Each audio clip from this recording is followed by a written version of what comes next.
A tear falls where no fossil can preserve it. It leaves no mark in stone, no stain in ash, no shape in the floor of a cave where a fire once burned low and a small band of humans sat close against the dark. Bones survive. Tools survive. Charcoal survives. Footprints sometimes survive when mud hardens at exactly the right moment and time by some unlikely mercy decides not to erase them. But the first tear shed from grief, fear, relief, love, shame, or wonder disappears almost as soon as it appears. It slips across warm skin, catches a little dust, dries in the wind, and vanishes.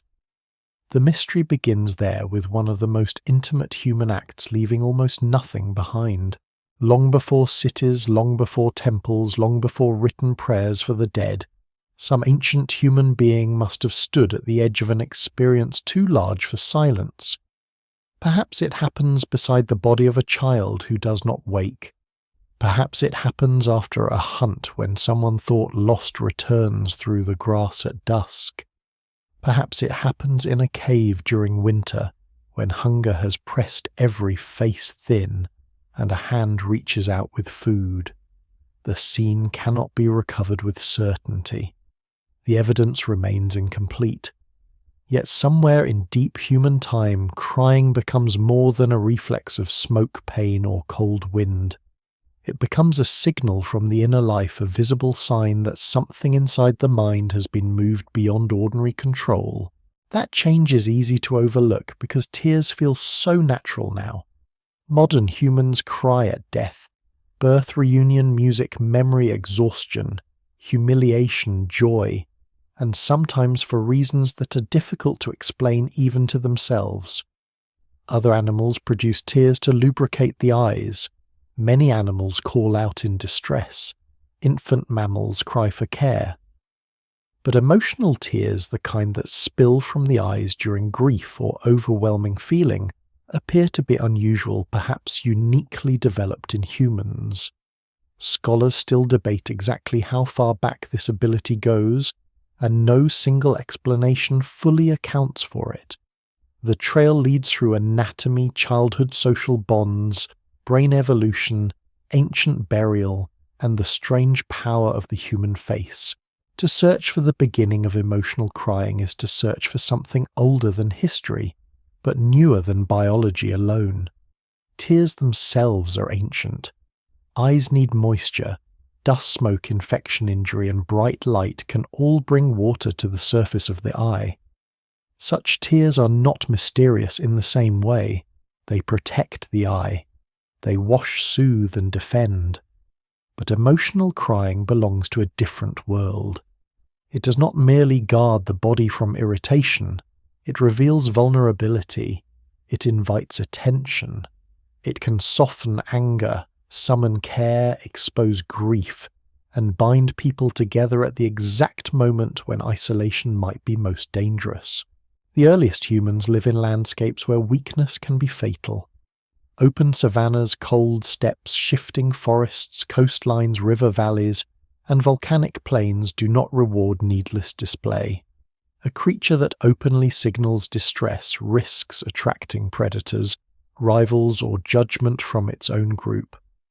Yet humans become animals whose survival depends not only on strength, speed, or teeth, but on being understood by others. A wounded hunter survives if others bring food. A grieving parent endures if others remain nearby. A child lives if adults respond quickly to need. A group holds together when inner states become readable, before conflict tears it apart. What survives in the record suggests that early humans are not solitary brutes wandering through a silent prehistoric world. They are social, watchful, emotionally entangled beings living under constant pressure to read one another correctly.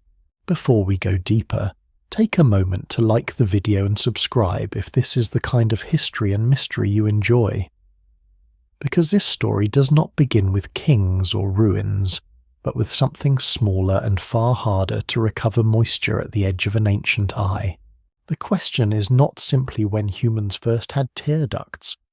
That answer lies far deeper in vertebrate evolution.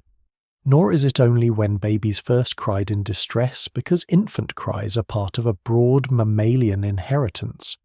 The real question is more precise and more haunting. When did tears become emotional language? When did another member of the group see wet eyes and understand not just irritation but sorrow, fear, surrender, longing or relief? That moment requires more than anatomy. It requires a mind capable of feeling deeply a face capable of displaying it, and a social world capable of responding. There is no single fossil labelled with the first grief. Paleoanthropologists cannot lift a skull from the earth and prove that its owner wept when a companion died. Archaeologists cannot brush dust from a stone tool and know whether it was made by someone who cried from homesickness beside a vanished river. Even the oldest burials, red ochre stains, beads carved figures and carefully placed bodies are indirect clues. They suggest care, memory, symbolism, perhaps mourning. They do not show tears. The absence is frustrating, but it's also part of the mystery. Human emotion is one of the great invisible forces in prehistory. It shapes choices, movements, loyalties, rituals, and survival, while rarely leaving a direct trace. Still, the silence is not empty. The human body carries clues. The human infant carries clues. The white of the human eye, unusually visible compared with many other primates, may help reveal gaze and feeling. The muscles of the human face create a rich map of expression.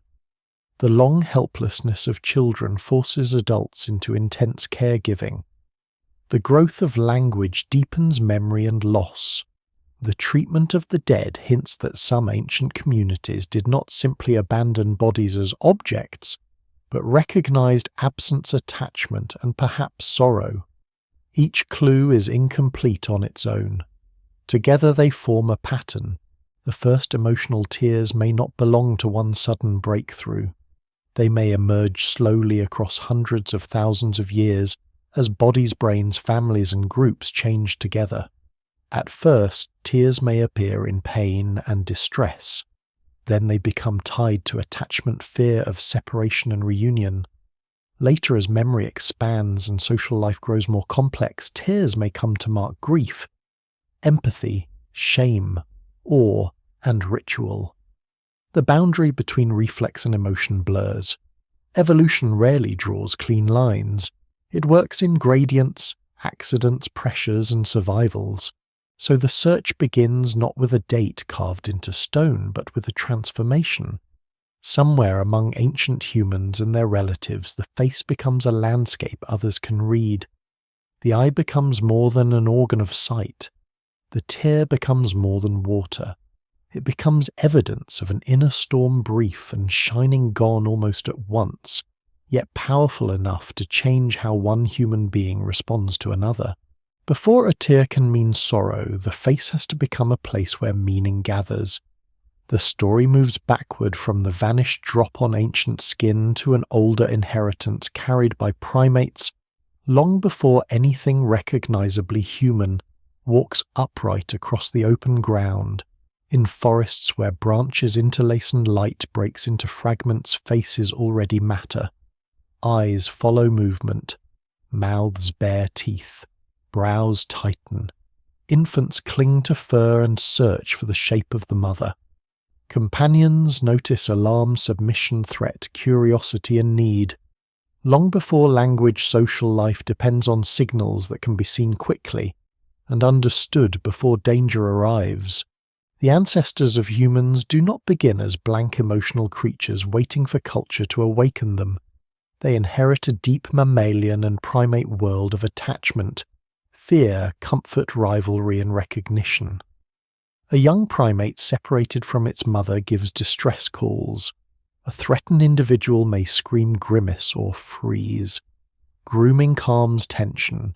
Reconciliation after conflict helps keep a group from breaking apart.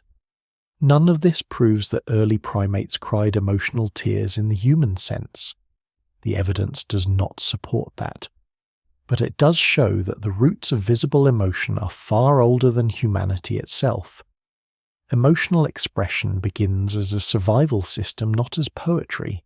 In many primates, the face is mobile and socially important.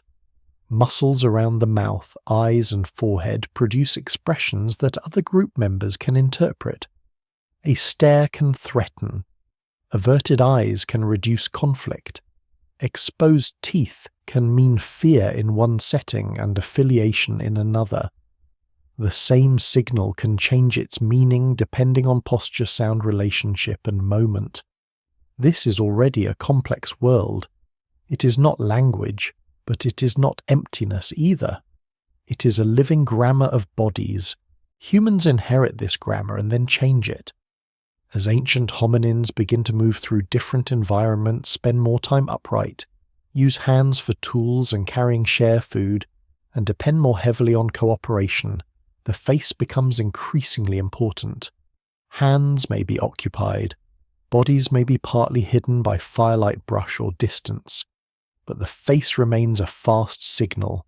A slight widening of the eyes, a pulled mouth, a lowered head, a trembling expression can carry urgent information. What survives in the record does not show these faces directly except in bones and muscle attachments that can only hint at expression. Yet living humans reveal how much communication rests on small movements that occur almost before thought catches up. One of the most important changes is the growing importance of the eyes. In many non-human primates, the dark iris blends more closely with the surrounding tissue, making gaze direction less obvious from a distance.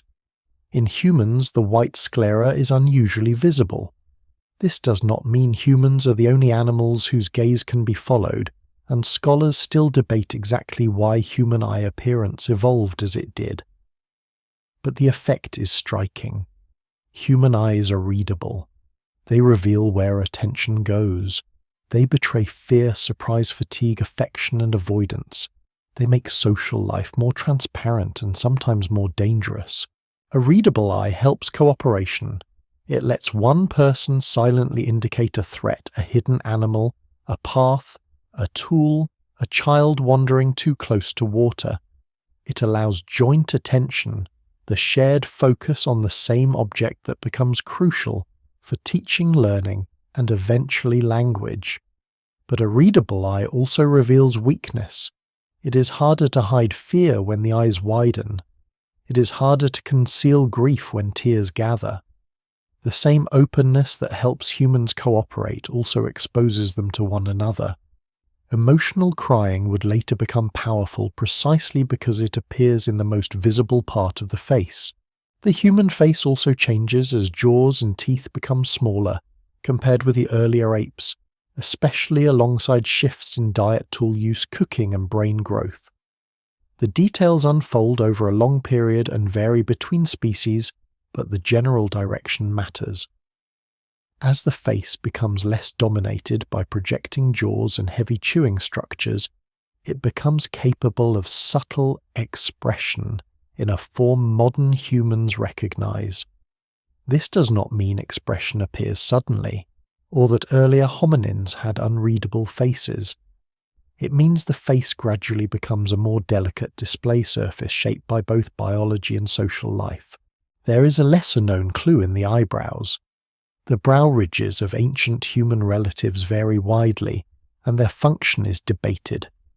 Heavy brow ridges may relate to skull structure, chewing forces, sexual display, or facial communication, depending on the species and interpretation. In modern humans, the brow is reduced and the eyebrows sit on a more vertical forehead, allowing small movements to stand out. Raised inner brows can signal sadness or appeal. A knitted brow can show concentration or distress.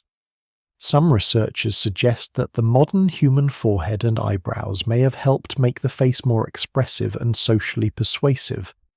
The evidence remains incomplete, but the idea is compelling because human emotion often depends on tiny signals that would be easy to miss on a more rigid face. This matters for crying because tears rarely work alone. A tear on a blank, unreadable face would be only moisture. A tear on a face shaped by grief becomes a message. The trembling mouth tightened, throat lowered, gaze reddened eyes, and altered breathing all form part of the display. Emotional crying is not just water from the lacrimal glands. It is a full-body event focused through the face. It changes the voice posture, breathing, and attention of others. It makes the inner state visible enough that another person may hesitate, approach, comfort, or forgive. The deep ancestors of humans almost certainly knew distress, attachment, and fear. What remains uncertain is when those feelings began to recruit tears as public signals. No fossil can settle the question. But the conditions develop gradually: more cooperative groups, longer childhoods, more readable faces, more intense caregiving, and a growing need to understand minds that are not one's own. The face becomes a meeting place between biology and society. It carries old primate signals, but it also begins to carry something heavier. The emotional burden of a creature that remembers, anticipates, depends, and loses. Before humans can cry from grief beside a grave, before a reunion can bring tears, before ritual lament can echo through the first settled communities, the ancient face must first become legible. The eyes must invite attention. The mouth must show strain. The brow must ask without words. In that slow transformation, the tear waits for its meaning. It is still water, still protection, still reflex. But the stage is being prepared for the moment when another human sees it and understands that something inside has broken open. The body learns to signal before the mind learns to explain itself. Long before a person can name grief, shame, longing, or relief, the body already changes. Breath catches. The throat tightens. The chest contracts. The mouth opens. The face pulls into shapes that others notice before any words can form. Crying belongs to this older language, a language of alarm and need that rises from deep systems of survival. To understand when humans begin crying from emotion, the story has to pass through this ancient machinery where pain, fear, separation, and care are tied together in the living body. In its earliest form, crying is not delicate. It is urgent. A young mammal separated from its caregiver does not compose sorrow. It calls. Its body turns distress into sound because silence can mean death. The cry brings warmth, milk, protection, and touch. This basic pattern is widespread among mammals, and it is far older than humanity. But humans inherit it in an unusual way. Human infants arrive especially helpless with large brains still developing after birth, weak bodies, limited movement, and a long dependence on adults. Their cries become impossible to ignore because their survival depends on being noticed quickly. In that sense, the root of human crying begins not in philosophy, but in the practical terror of being small, cold, hungry, and alone. Yet adult emotional crying is stranger than infant distress. A grown human can feed himself, walk away, hide pain, or speak. Still under certain pressures, the body returns to an older pattern. The breath breaks into pulses. The throat narrows. The voice becomes unstable. Tears rise. The face loses some of its controlled social mask. This regression is not weakness in a simple sense. It may be one of the oldest bridges between bodily need and social response. The crying adult becomes for a moment visibly dependent again. The signal says that ordinary self-command has failed, and that failure itself carries meaning. This is why crying is difficult to separate from attachment. Pain alone does not explain it. Many injuries produce no tears. Some people cry more from kindness than from wounds. Fear alone does not explain it either, because terror can freeze the body into silence. Emotional crying often appears when a person is overwhelmed in relation to others, losing them, finding them, needing them, hurting them, being forgiven by them, or remembering them. The tear is private fluid turned public sign. What survives in the record suggests that early humans lived in bands where such signs could matter intensely, because the line between survival and death often ran through the group. The nervous system carries older layers of this story. Stress activates the body for action. The heart speeds, muscles prepare, attention narrows, but crying often comes when action is blocked or no longer enough. The lost cannot be seized back. The dead cannot be awakened. The absent child cannot be reached by strength alone.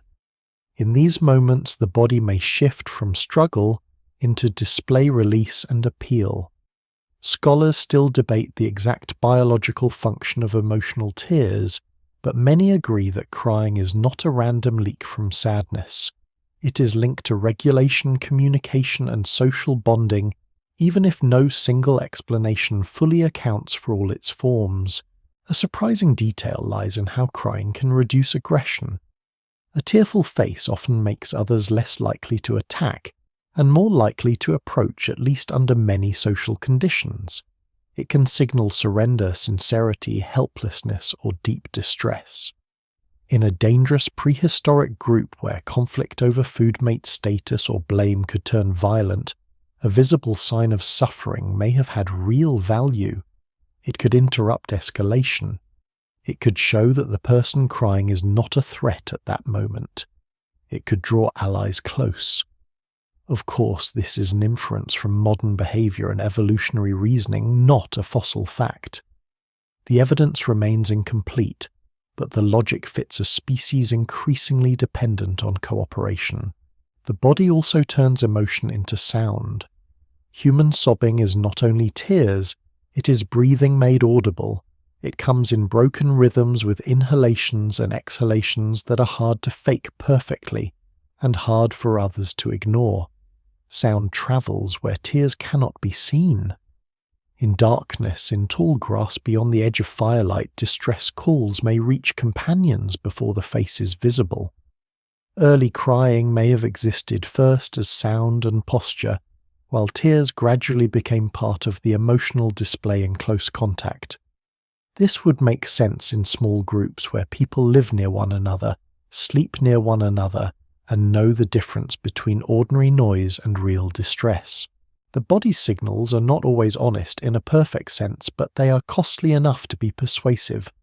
Crying disrupts vision, speech, breathing, and composure. It exposes the person who cries. It can embarrass, weaken, or reveal need. For that reason, emotional crying may have become socially powerful, because it is difficult to produce without some internal disturbance. Humans can fake tears, but even false crying borrows its force from the expectation that tears usually mean something. In deep prehistory, before formal courts, written laws, or recorded testimony, the body itself may have helped judge sincerity. A shaking voice, wet eyes, and collapsed posture could influence whether others believed, forgave, protected, or punished. At the same time, crying is not universal in meaning across every situation. Culture shapes when people cry who may cry openly and how others respond. Even in modern societies, tears can be honored, hidden, mocked, ritualized, or controlled. This makes the deep past harder to read. Ancient humans did not all live the same way. Their groups varied by environment, danger, food, kinship, and custom. Some may have encouraged visible grief, others may have restrained it. The biological capacity may be ancient while the social rules around it changed endlessly. Still, the body keeps the older pattern underneath culture. A person can be trained not to cry, yet tears may come anyway. A face can be held still, yet the eyes redden. A voice can remain quiet, yet breath falters. That involuntary quality is part of crying's power. It suggests that emotional tears emerge from systems older than conscious performance systems, built to make distress visible when concealment no longer serves the organism or the group. In the long arc of human evolution, the body becomes a messenger before history begins to write anything down. It sends warnings through widened eyes, softened mouths, trembling hands, and broken breath. Tears join this system slowly, perhaps first as companions to pain, and infant need then as markers of deeper emotional states. They do not create human feeling, but they give feeling a surface. They make the hidden momentarily visible.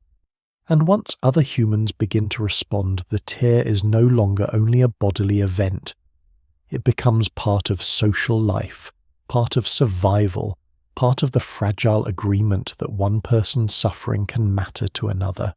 The first human crying may have been impossible to ignore because it came from the smallest bodies in the group. A newborn does not negotiate with the world.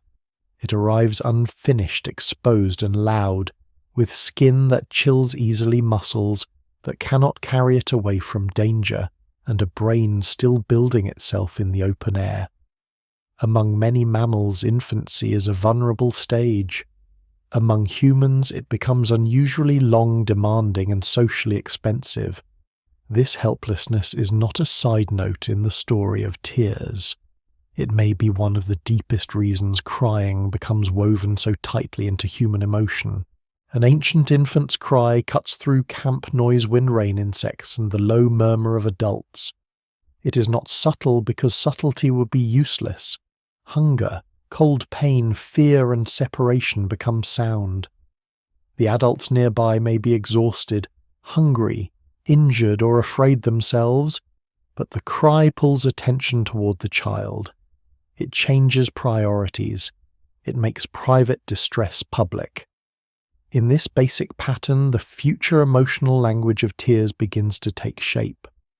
Crying summons care before the child can speak, point, explain, or understand why the body hurts. Human babies are born in a strange compromise. Their brains are large but not fully mature. Their bodies must pass through the birth canal, yet their development still requires years of feeding, carrying, teaching, protection, and touch. The result is a creature whose survival depends on an intense social web. Mothers matter, but they are not always alone. Fathers, grandparents, siblings, aunts, older children, and unrelated group members may all become part of care depending on the community. This cooperative breeding, as many researchers describe it, may be crucial to human evolution. A baby who can draw care from more than one adult has a better chance of living. A cry that reaches more than one listener becomes more than noise. It becomes a signal addressed to the group. The evidence from deep prehistory cannot show the first adult bending toward a crying infant. It cannot preserve the moment when a tired grandmother lifts a child from cold ground, or when an older sibling rocks a baby while others work. But the long helplessness of human young is written into biology. It is also reflected indirectly in the demands of survival. A group that cannot keep infants alive cannot continue. A society that ignores distress loses its future. What survives in the record suggests that ancient humans invest heavily in children even when life is harsh. Small footprints preserved at some prehistoric sites show children moving through ancient landscapes beside adults, not as decorative figures in a story, but as real members of mobile groups. Their vulnerability shapes everyone's behavior. Infant crying is not the same as adult emotional tears, yet it may create the emotional foundation on which later tears build. A baby cries and adults respond with touch, voice, milk, warmth, movement, and attention. Over time, the infant brain learns that distress can bring another body close. The caregiver's brain also changes. The sound of crying can trigger urgency, discomfort, tenderness, irritation, and protective action. This loop is ancient and powerful. It teaches both sides that suffering is social. Need is not merely endured inside the body. It is broadcast, answered, and remembered. There is a lesser-known tension in this system. A crying infant can also attract danger. In a landscape with predators or hostile groups, loud distress may carry risk. This means crying must balance two pressures. It must be noticeable enough to bring caregivers, but not so uncontrolled that it endangers the group in every situation. Human caregivers in turn learn to interpret different cries, soothe quickly, move quietly, and keep children close. The signal is not isolated from environment. A baby crying in a safe shelter is one thing. A baby crying while people hide in darkness is another. The ancient world gives no simple answer, only pressures that shape behavior over generations. As infants grow, crying changes. The newborn cry of bodily need becomes the toddler's cry of frustration, fear, pain, separation, anger, and longing. A child who falls cries not only because the skin hurts, but because the shock demands recognition. A child who loses sight of a caregiver cries because absence feels dangerous. A child who is refused food or comfort may cry because desire and dependence collide. These early experiences teach the human nervous system that tears belong to relationships. Crying is not only about what happens inside the body, it is about whether another face turns toward the sufferer. This may help explain why adult crying often carries the atmosphere of childhood without being childish. When an adult weeps at a funeral after rescue during reunion, or in unbearable shame, the body may draw on ancient attachment circuits formed first in dependency. The adult does not become an infant, but the old pattern reappears, distress seeks witness. The person who cries may not need milk warmth or lifting from the ground. They may need recognition, forgiveness, protection, or shared grief. The form has changed, but the social structure remains. Something has exceeded solitary control, and another human presence matters. In early human groups, children may also have taught adults to read tears before adults used them fully among themselves. Wet eyes, reddened faces, broken breath, and reaching hands become familiar signals through caregiving. Once those signals are deeply understood, they can carry meaning beyond infancy. An adult with the face of distress may activate the same care systems, though in altered form. A wounded hunter, a grieving mother, a frightened elder, or a shamed companion can become for a moment someone whose visible suffering asks the group not to turn away. Scholars still debate how much of emotional crying is rooted in infant signaling, and how much emerges later through complex cognition, culture, and language.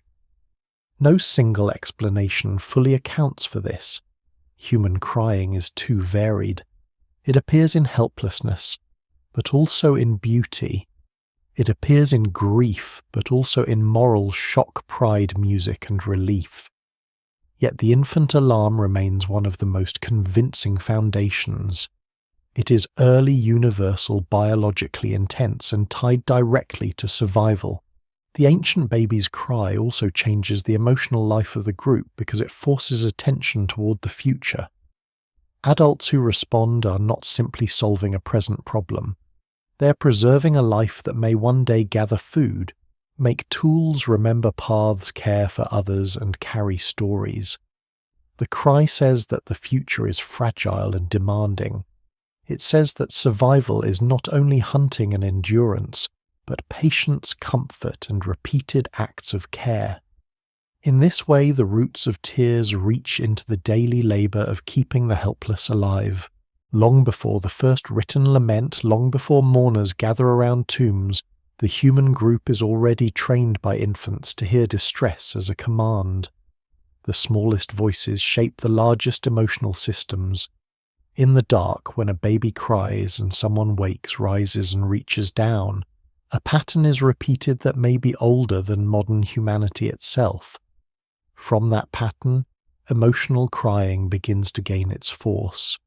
A tear becomes not only a sign of pain, but a request that someone remain close. Before language gives grief a name, the body still knows how to show it. This is one of the most important thresholds in the story because emotional crying does not require a sentence in order to be meaningful. A face can fold with loss before anyone has a word for loss. A throat can tighten before anyone can explain memory. A child can reach toward an absent caregiver before the mind can form the idea of absence. In the long world before fluent speech, early humans and their relatives must still live inside emotions that press outward through gesture, posture, sound, and perhaps tears. It is easy to imagine language as the true beginning of human feeling, because words leave such a strong mark on the modern mind. People describe sorrow, confess guilt, share fear, and tell stories of the dead through speech. But the emotional body is older than speech. The ancient nervous system does not wait for grammar. It reacts, bonds, recoils, trembles, and reaches. A person who cannot speak can still mourn. A person who cannot explain can still suffer. This matters because emotional crying may have begun as a visible and audible event long before humans could describe why they cried. The world before language is not silent. It is filled with calls, breath sounds, warning cries, soft contact noises, laughter. Like vocalizations, pain sounds, and the rustle of bodies communicating at close range. Hands point, wave away, invite, offer, restrain and plead. Heads turn toward danger or away from conflict. Shoulders collapse. Bodies lean together. Faces become increasingly important, especially in the firelit closeness of camp shelters and resting places. In such settings, tears do not need formal meaning to be understood. Wet eyes in a strained face accompanied by broken breathing and a withdrawn posture can say enough. No single archaeological object can prove this scene. The evidence remains incomplete because gesture and expression vanish with the bodies that made them. Yet the indirect evidence for prelinguistic emotional communication is strong. Modern humans share many expressions across cultures, though culture shapes their use. Other primates read faces and bodies. Infants understand emotional tone before they understand words. These living clues suggest that ancient humans had a rich emotional signaling system, even before speech reached its modern complexity. Crying could have belonged to that system as one of its most intense signals. The development of stone tools may offer an unexpected angle. Tool-making requires attention, learning, imitation, patience, and often teaching. Early stone technologies do not demand full modern language in every case, but they do require social learning across generations. One individual watches another strike stone select angles, judge force, and recognize useful flakes. This kind of learning depends on shared attention tolerance and close observation. In a group where individuals already watch one another so carefully, emotional signals become easier to notice and more socially consequential. The same eyes that follow the movement of a hand-shaping stone can also notice the trembling hand of someone in distress. Fire changes the scene further. The controlled use of fire has a long and debated history, with evidence becoming stronger at different times and places. Whenever early humans gather around flames, the social world changes. Darkness presses outward. Faces glow and vanish in shifting light. People sit close for warmth, safety, cooking and rest. Fire may extend the hours of social life, giving more time for bonding, teaching, grooming, watching, and perhaps remembering. It is in such close circles that tears would be most visible. A wet eye shines in firelight. A quiet sob is heard by those nearby. The emotional display becomes part of shared nightlife. Before spoken explanation, rhythm may also matter. Rocking, humming, repeated sounds, and bodily closeness soothe infants and perhaps adults as well. These forms are older than formal music, yet they prepare the ground for it. A distressed person can be calmed by touch and pattern before reason intervenes. In this sense, the earliest responses to crying may have been physical rather than verbal. Someone moves closer. Someone places a hand on a shoulder. someone shares warmth, someone makes a soft sound. What survives in the record suggests that care for the injured and vulnerable existed among ancient humans, though the emotional details are lost. The body may have answered tears long before culture surrounded them with ritual. The absence of language may even make tears more important. When words are unavailable or limited, visible feeling carries more weight. A tear can compress a storm of information into one unmistakable sign. It does not say exactly what happened, but it says that something matters. It demands interpretation. Is the person hurt, frightened, bereaved, ashamed, relieved, or overwhelmed? Others must look closer. In this way, crying may encourage attention to inner states, helping early humans become better readers of one another. That ability, sometimes described as understanding other minds, becomes central to human social life. There is uncertainty here because early language itself does not fossilize. Scholars still debate when speech in a modern sense emerged how much Neanderthals and other human relatives could speak, and how language developed from older vocal and gestural systems. Anatomy offers clues from the throat-skull base hearing capacities and genes associated with speech and language, but none of these gives a simple date. It is possible that forms of vocal communication were complex long before fully modern language. It is also possible that emotional crying gained new meaning gradually as communication became richer. The boundary between pre-linguistic and linguistic humans is not a clean wall. It is a long, uneven shoreline. Even so, the main point remains clear. Tears do not have to wait for poetry. They do not have to wait for burial prayers or myths of the underworld. They can exist in the older space where bodies read bodies. A grieving individual may not say that memory hurts, but the face can show collapse. A frightened person may not explain dread, but tears can show that control has broken.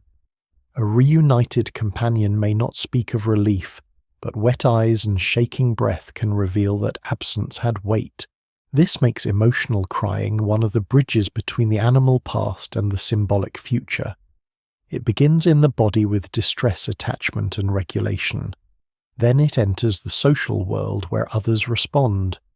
Later language will wrap it in meaning, memory, and story. But before that, tears are already doing something profound. They make inner life visible without needing to define it. They allow one human being to witness another before explanation arrives. In the deep past, somewhere beyond the reach of writing, a person may have sat beside another in silence, unable to give a name to what had happened. The fire may have burned low.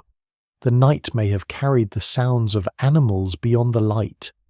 No speech may have been enough, or perhaps no speech existed yet in the form later humans would recognize. Still, the face changed. Breath broke, tears gathered. Another person saw them and stayed. In that moment, wordless emotion became part of the human story. The problem with the first emotional tear is that it belongs to the kind of history that almost never survives. Archaeology is generous with hard things and cruel to soft ones. Stone tools remain after the hands that shaped them are gone. Shell beads endure after the bodies that wore them become dust. Bones can lie for tens of thousands of years in caves, riverbeds, deserts, and frozen ground, carrying traces of diet, injury, ancestry, and disease. But the trembling of a mouth, the sound of a sob, the wetness of an eye, and the moment of comfort that follows are made of breath, muscle, water, and attention. They disappear almost at once. This is why the question of when humans began crying from emotion cannot be answered with a single discovery. There is no artifact that can be lifted from the earth and announced as the earliest tear.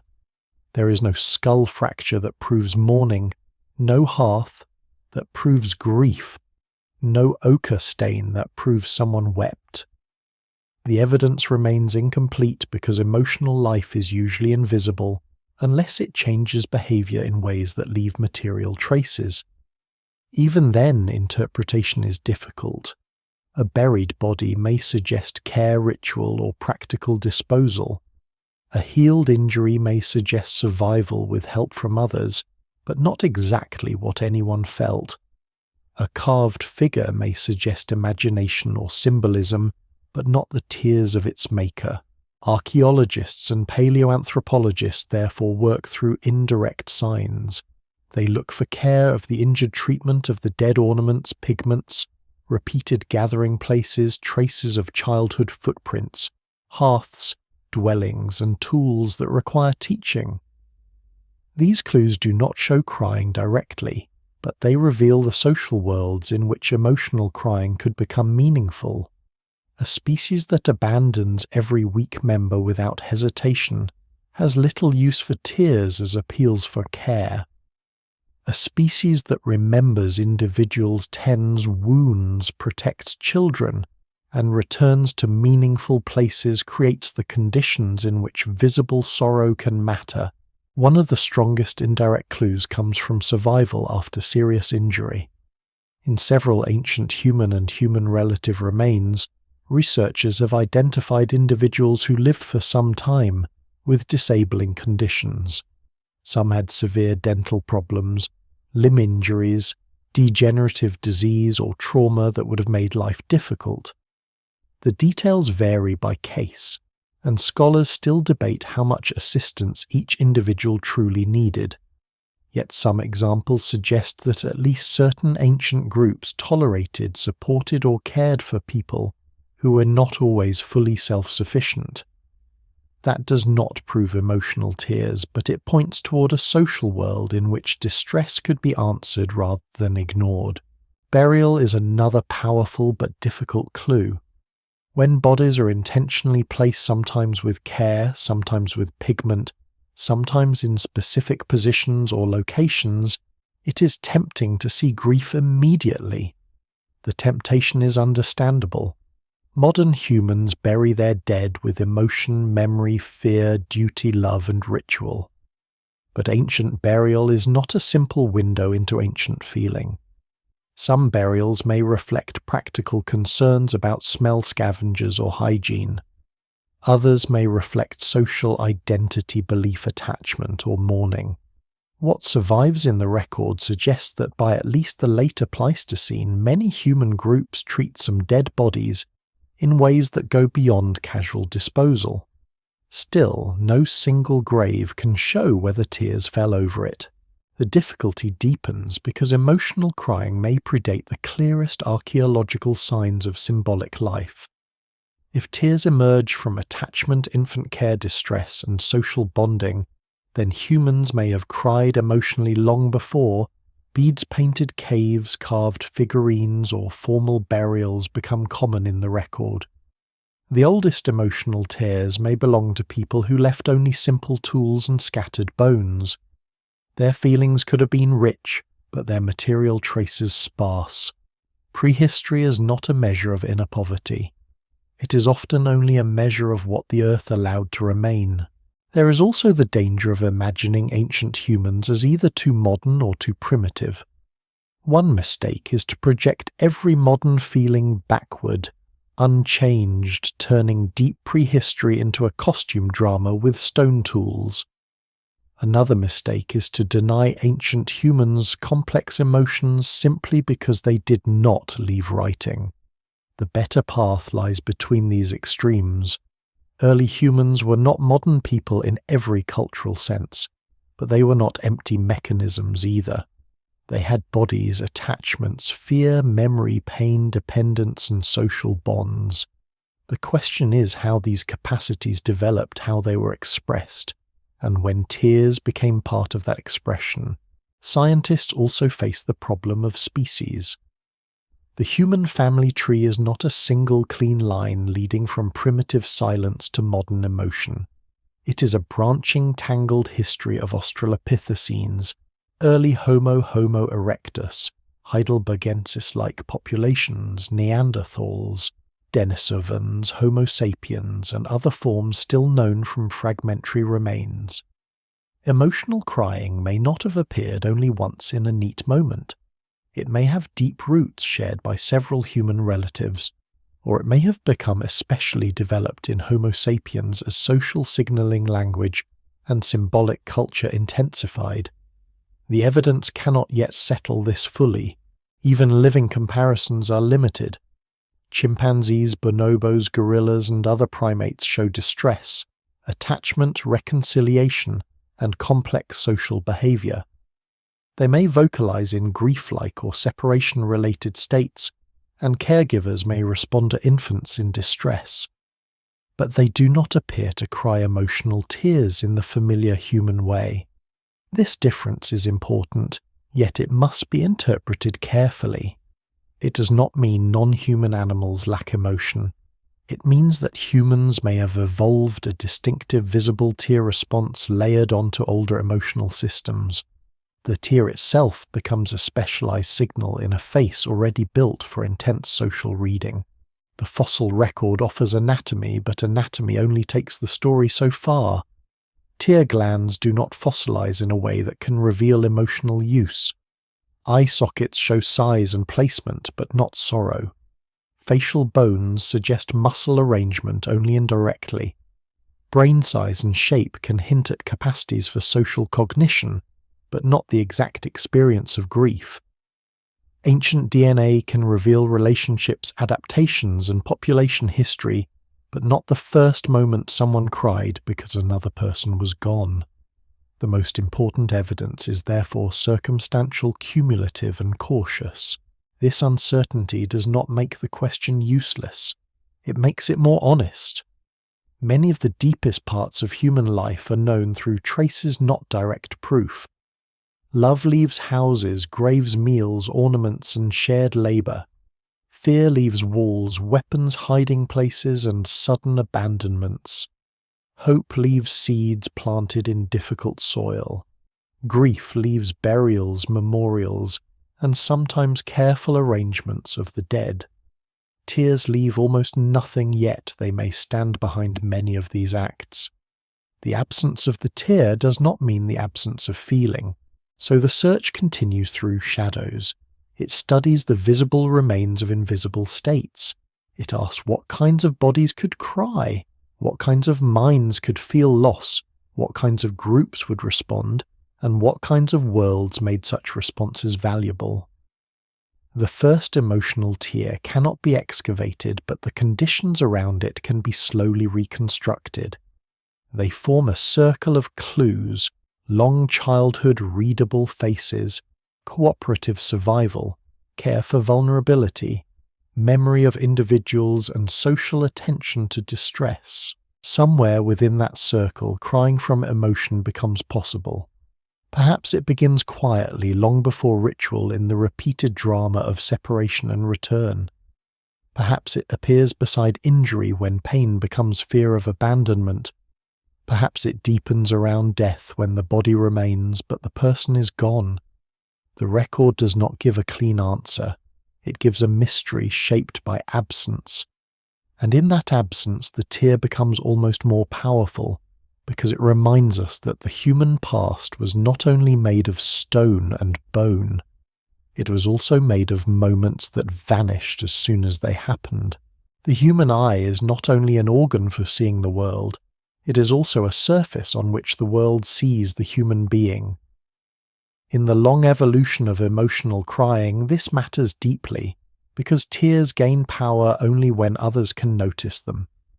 A drop of moisture hidden in fur shadow or a dark, unreadable face would have little social force, but on the human face framed by exposed skin, mobile brows, and unusually visible eyes, tears become difficult to miss. They catch light. They change the face. They announce that something inside has moved beyond ordinary control. Among primates, humans are unusual in the way the eye displays itself. The white sclera surrounding the iris is clearly visible, making gaze direction easier to detect. A person can often tell where another person is looking from a small movement of the eyes alone. This ability supports cooperation, teaching, hunting, warning, and shared attention.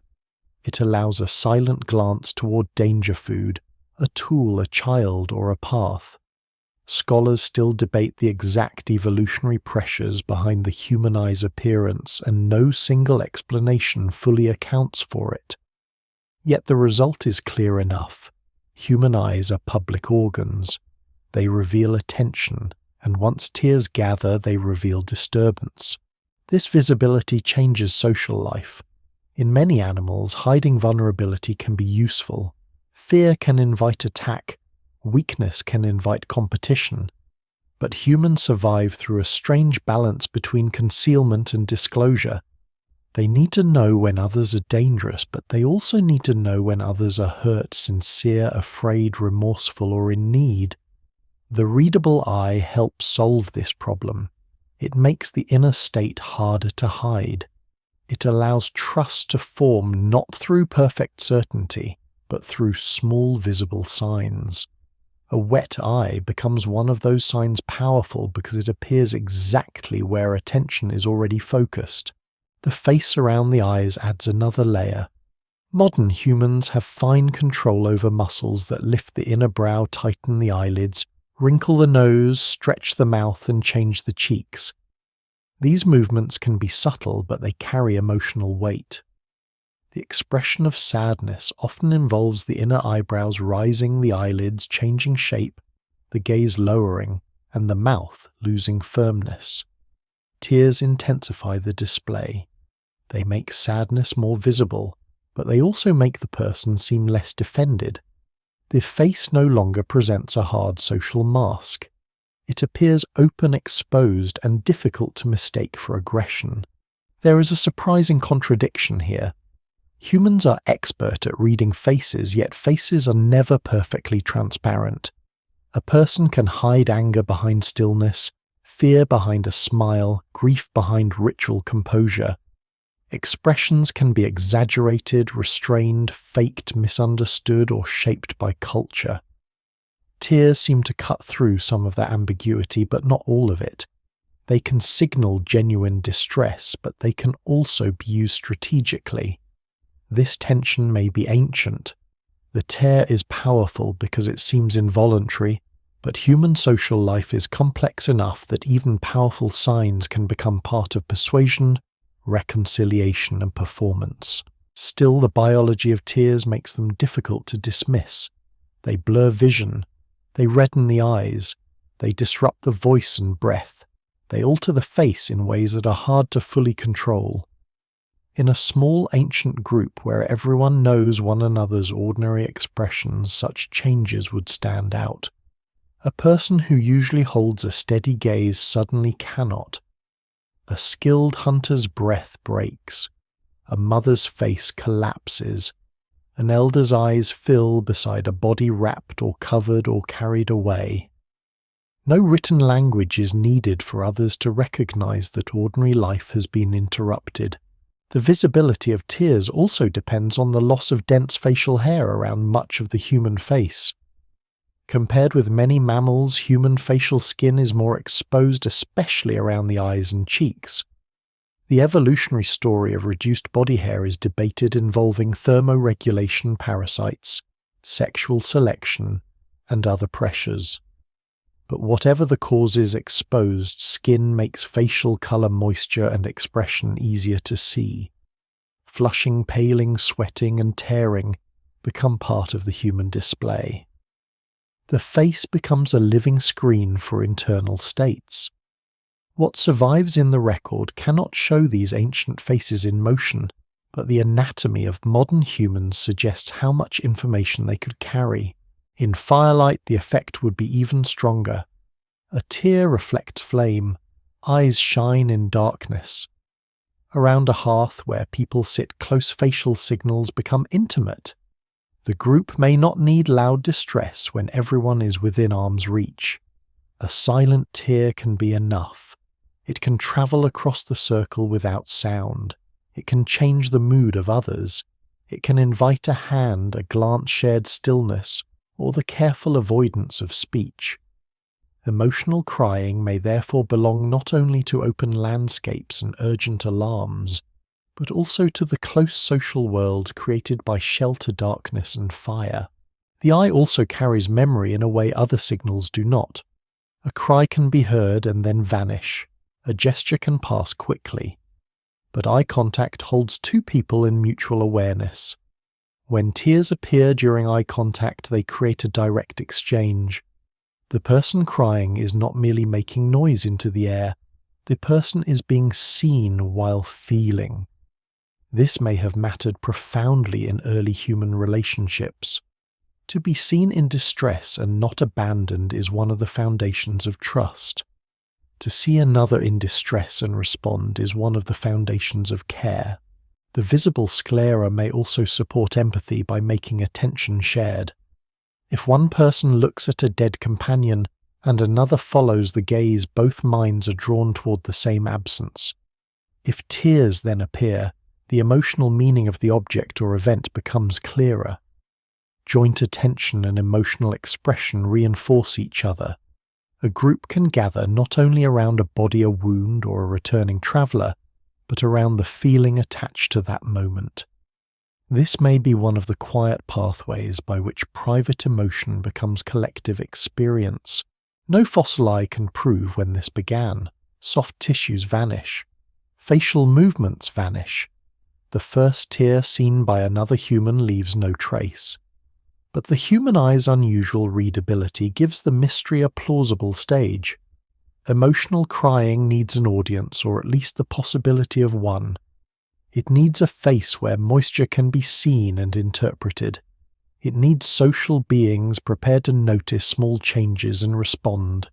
Humans become precisely such beings, watchful face reading, easily affected by the expressions of others and dependent on those expressions for survival. So the search for the first emotional tear turns toward the eye itself. Not because the eye alone creates grief, but because it makes grief visible. It turns the inner weather of the mind into something another person can witness. The tear crosses the boundary between private and public life. It begins as fluid, but in the readable human eye it becomes a signal, a request, a confession, and sometimes a bond. Long before history records weeping in myth or mourning songs, the human eye is already prepared to carry sorrow into the open. Grief enters the archaeological record carefully, as if it is reluctant to leave evidence of itself. It does not appear first as a written lament or a carved scene of mourners with their hands raised. It appears through bodies placed in the earth, through the survival of the injured, through traces of red pigment, through objects near the dead, through the strange decision not to walk away. These traces are quiet and often disputed, but they matter, because they suggest that ancient humans and some of their relatives do not always treat death as mere disposal. Sometimes they pause, sometimes they arrange, sometimes they return. Somewhere inside those pauses, emotional crying may have found one of its deepest meanings. Death is the great test of social feeling because it creates a problem no tool can solve. A broken spear can be repaired. A lost path can be found. Hunger can be answered with food, at least when the world is generous enough. But death leaves the body present and the person absent. For a creature with memory, attachment, and recognition, this is not a small disturbance. The face that once responded no longer responds. The hand that once touched is still. The voice is gone. If early humans already lived in webs of dependence, then death was not only a biological event, it was a tear in the group. The earliest possible burials are difficult to interpret. Some ancient bodies may have fallen naturally into pits, caves, or protected places. Some may have been covered by sediment through accident. Others may have been intentionally placed by living companions. Scholars still debate many famous cases because the difference between natural deposition and deliberate burial can be subtle after tens or hundreds of thousands of years.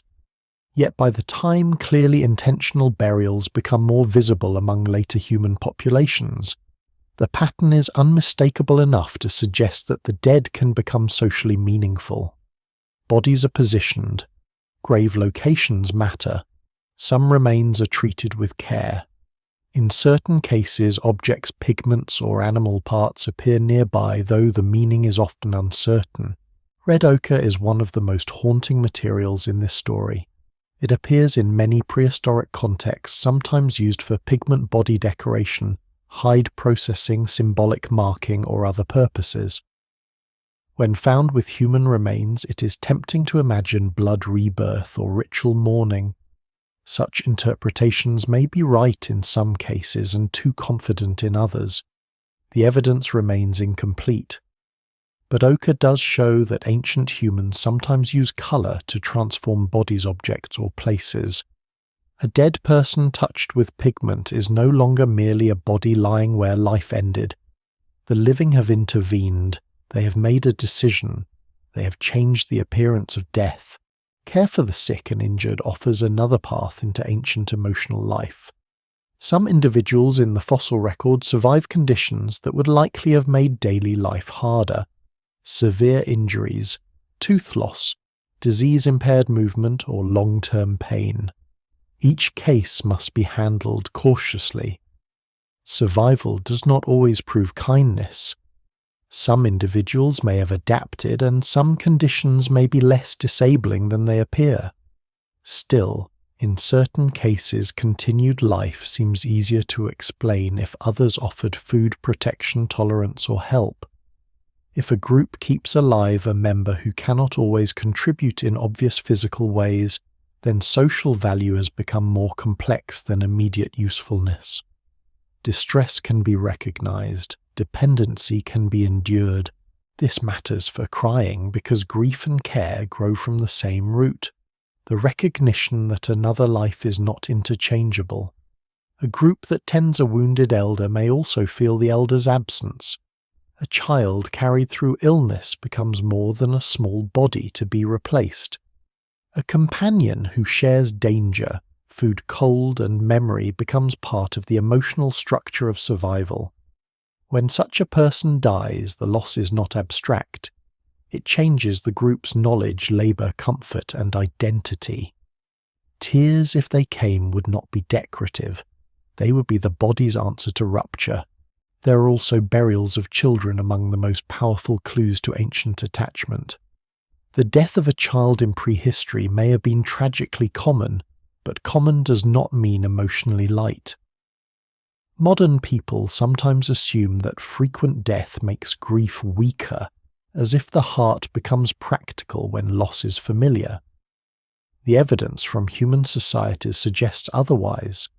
Repeated loss may be woven into expectation, ritual, and resilience, but it does not erase attachment. A child's burial, especially one that shows care in placement or treatment, hints that small lives could hold enormous meaning. No grave proves tears, but some graves make a tearless humanity difficult to imagine. The challenge is that mourning can take many forms. Some groups may bury. Others may expose bodies to sky animals or elements. Some may keep bones, move remains, burn bodies, decorate skulls, or return to death places seasonally. Archaeology preserves these practices unevenly. A community that mourns intensely without durable objects may vanish almost entirely from the record. Another that uses pigment and stone may appear more emotionally complex simply because its materials survive. The record is not a fair witness. It favours certain landscapes, habits, and accidents of preservation. Even so, what survives suggests that grief before civilization is not an invention of settled life. It does not begin with temples, kings, or written prayers. It belongs to older human worlds of caves, camps, riverbanks, shelters, and open ground. Long before formal religion, humans likely faced the dead with some combination of fear, memory attachment, and practical concern. Scholars still debate how symbolic these early acts are, and it is wise to avoid turning every burial into a fully formed belief system. But the repeated care given to some dead bodies suggests that death has already become socially charged. The emotional force of grief may also deepen as memory grows. Humans do not merely react to the dead body in front of them. They remember the living person across time. They remember paths walked together, food shared, warnings given, injuries survived. Children carried, storms endured. The dead remain present in the mind after leaving the body. This capacity for memory transforms loss. It means grief can return long after the moment of death, triggered by a tool, a place, a season, a smell of smoke, or a path through grass. Emotional crying may have expanded with this ability to be struck by absence again and again. In this way, burial is not just about death, it is about time. It marks the moment when a relationship continues after the body no longer acts. A grave, a covered body, a painted bone, or a remembered place can hold the dead within the living group's world. Tears belong naturally to this threshold because they appear when the mind cannot reconcile presence and absence. The person is here and not here. The body remains, but response is gone. The group continues but changed. No one can say with certainty when the first human cried beside the dead. It may have happened long before any burial that archaeologists can recognize. It may have happened among people whose bodies were taken by weather animals, rivers, or acidic soil, leaving nothing for the future to find. But the archaeology of care and death gives the question weight. It shows that ancient humans were capable of behaviors that make sense in a world of attachment. It suggests that grief had places to gather even if tears themselves vanished. The first graves do not answer the mystery completely. They deepen it. They show the outline of emotional lives hidden behind bone and sediment. They remind us that before civilization builds monuments, humans already confront loss with gestures that slow the ordinary business of survival. A body is placed. A hand may linger. A group grows quiet. Perhaps tears fall. Perhaps not every time, perhaps not in ways the modern world would expect. But something has changed. The dead have become more than remains, and the living have become beings who cannot simply walk away. Neanderthals stand close to this mystery, because they are near enough to feel familiar and distant enough to remain partly hidden. They are not crude shadows waiting for modern humans to arrive with feeling. They live for hundreds of thousands of years across cold forests open, steppe rocky valleys, and shifting ice age frontiers.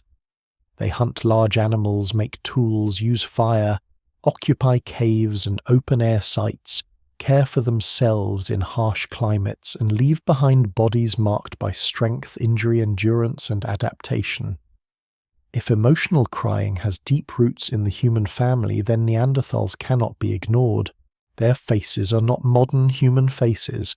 The brow ridges are heavier, the midface projects forward. The nose is large, and the skull carries a different architecture shaped by ancestry, climate, and function.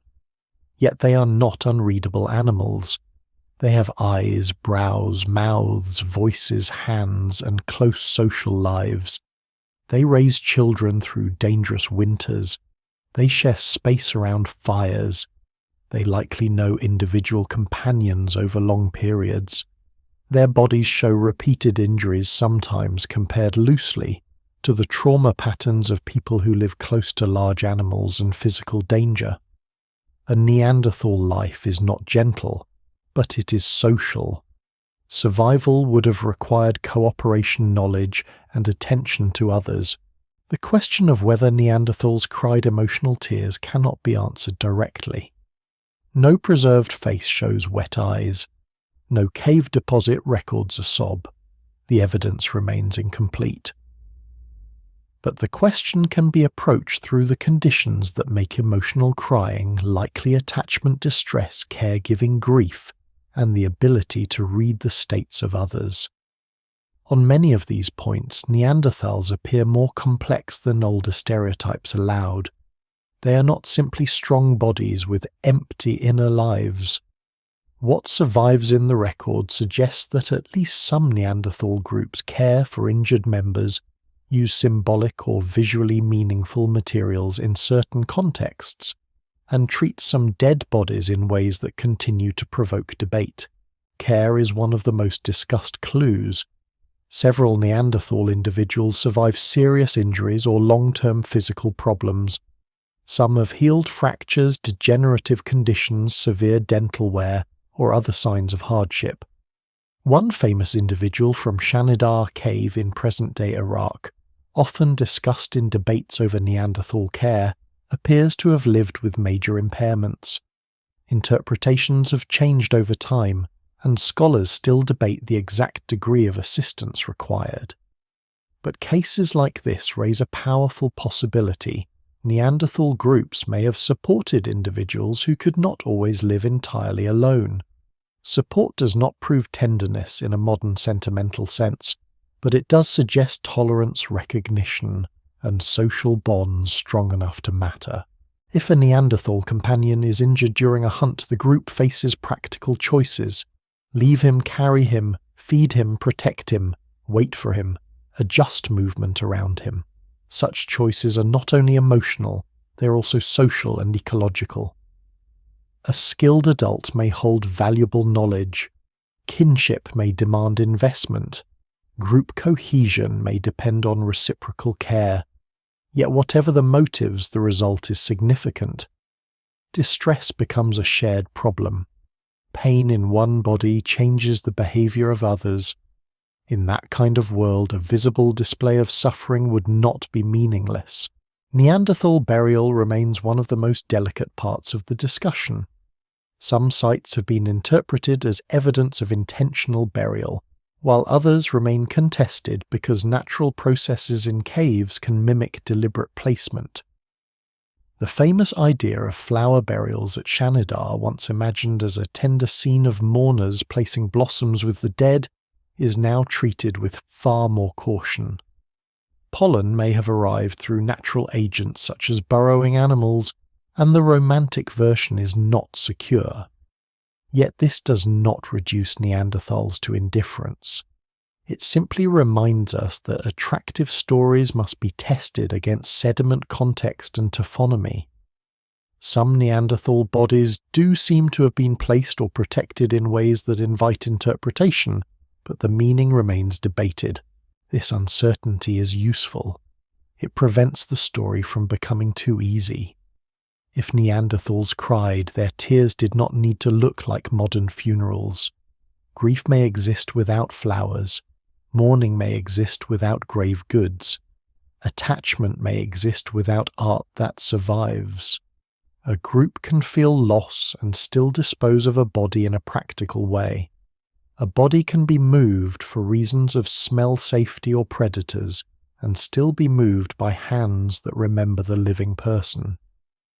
Emotional life does not always announce itself with symbolism. Sometimes it hides inside ordinary acts. Neanderthals also complicate the story of language. Their vocal abilities remain debated, but evidence from anatomy, genetics, and archaeology suggests they may have had more sophisticated communication than once assumed. Whether this equals fully modern language is uncertain, but they almost certainly were not silent. They needed to coordinate hunts, teach toolmaking, warn companions, maintain relationships, and manage group life.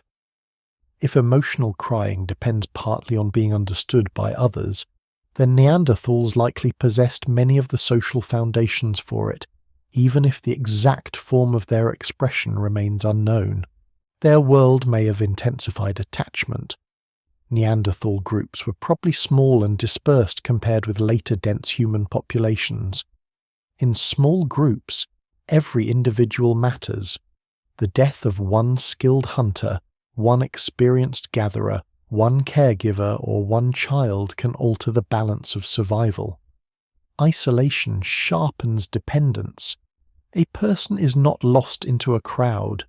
A person leaves a visible absence in the daily pattern of life. In such a setting, grief would not be an abstract feeling. It would change who carries food, who tends fire, who knows the valley, who comforts the young, who remembers where herds pass in a hard season. There is also the matter of interbreeding. Many living humans outside Africa carry traces of Neanderthal ancestry evidence that encounters between Homo sapiens and Neanderthals were not only violent or distant, but sometimes intimate enough to produce children. This does not prove shared emotional crying, but it narrows the imaginative gap. These were not monsters outside humanity's emotional universe. They were close relatives capable of meeting mating and leaving descendants. Their inner lives were not identical to ours in any simple way, yet they likely overlapped with ours more than older myths allowed. If Neanderthals did cry emotional tears, those tears may have belonged to the same broad family of signals as ours: distress, pain, separation, reunion, fear, grief, perhaps relief. If they did not cry in the same way, their emotional expression still likely included sounds, gestures, facial changes, and bodily displays that served similar social functions. The exact boundary is beyond present evidence. No single explanation fully accounts for what made Homo sapiens distinctive, and it would be reckless to claim certainty where the record is silent. What Neanderthals offer is not a final answer, but a shadow test. If emotional crying requires modern cities writing formal religion or elaborate art, then Neanderthals would stand outside the story. But if it grows from attachment, caregiving, readable, faces long childhood social dependence and grief, then the roots may reach into a deeper human inheritance shared with some of our closest relatives. The tear may not begin only with modern humans standing proudly apart from the rest of life. It may begin in a wider family of beings who know cold, hunger, injury, children, companions, and loss.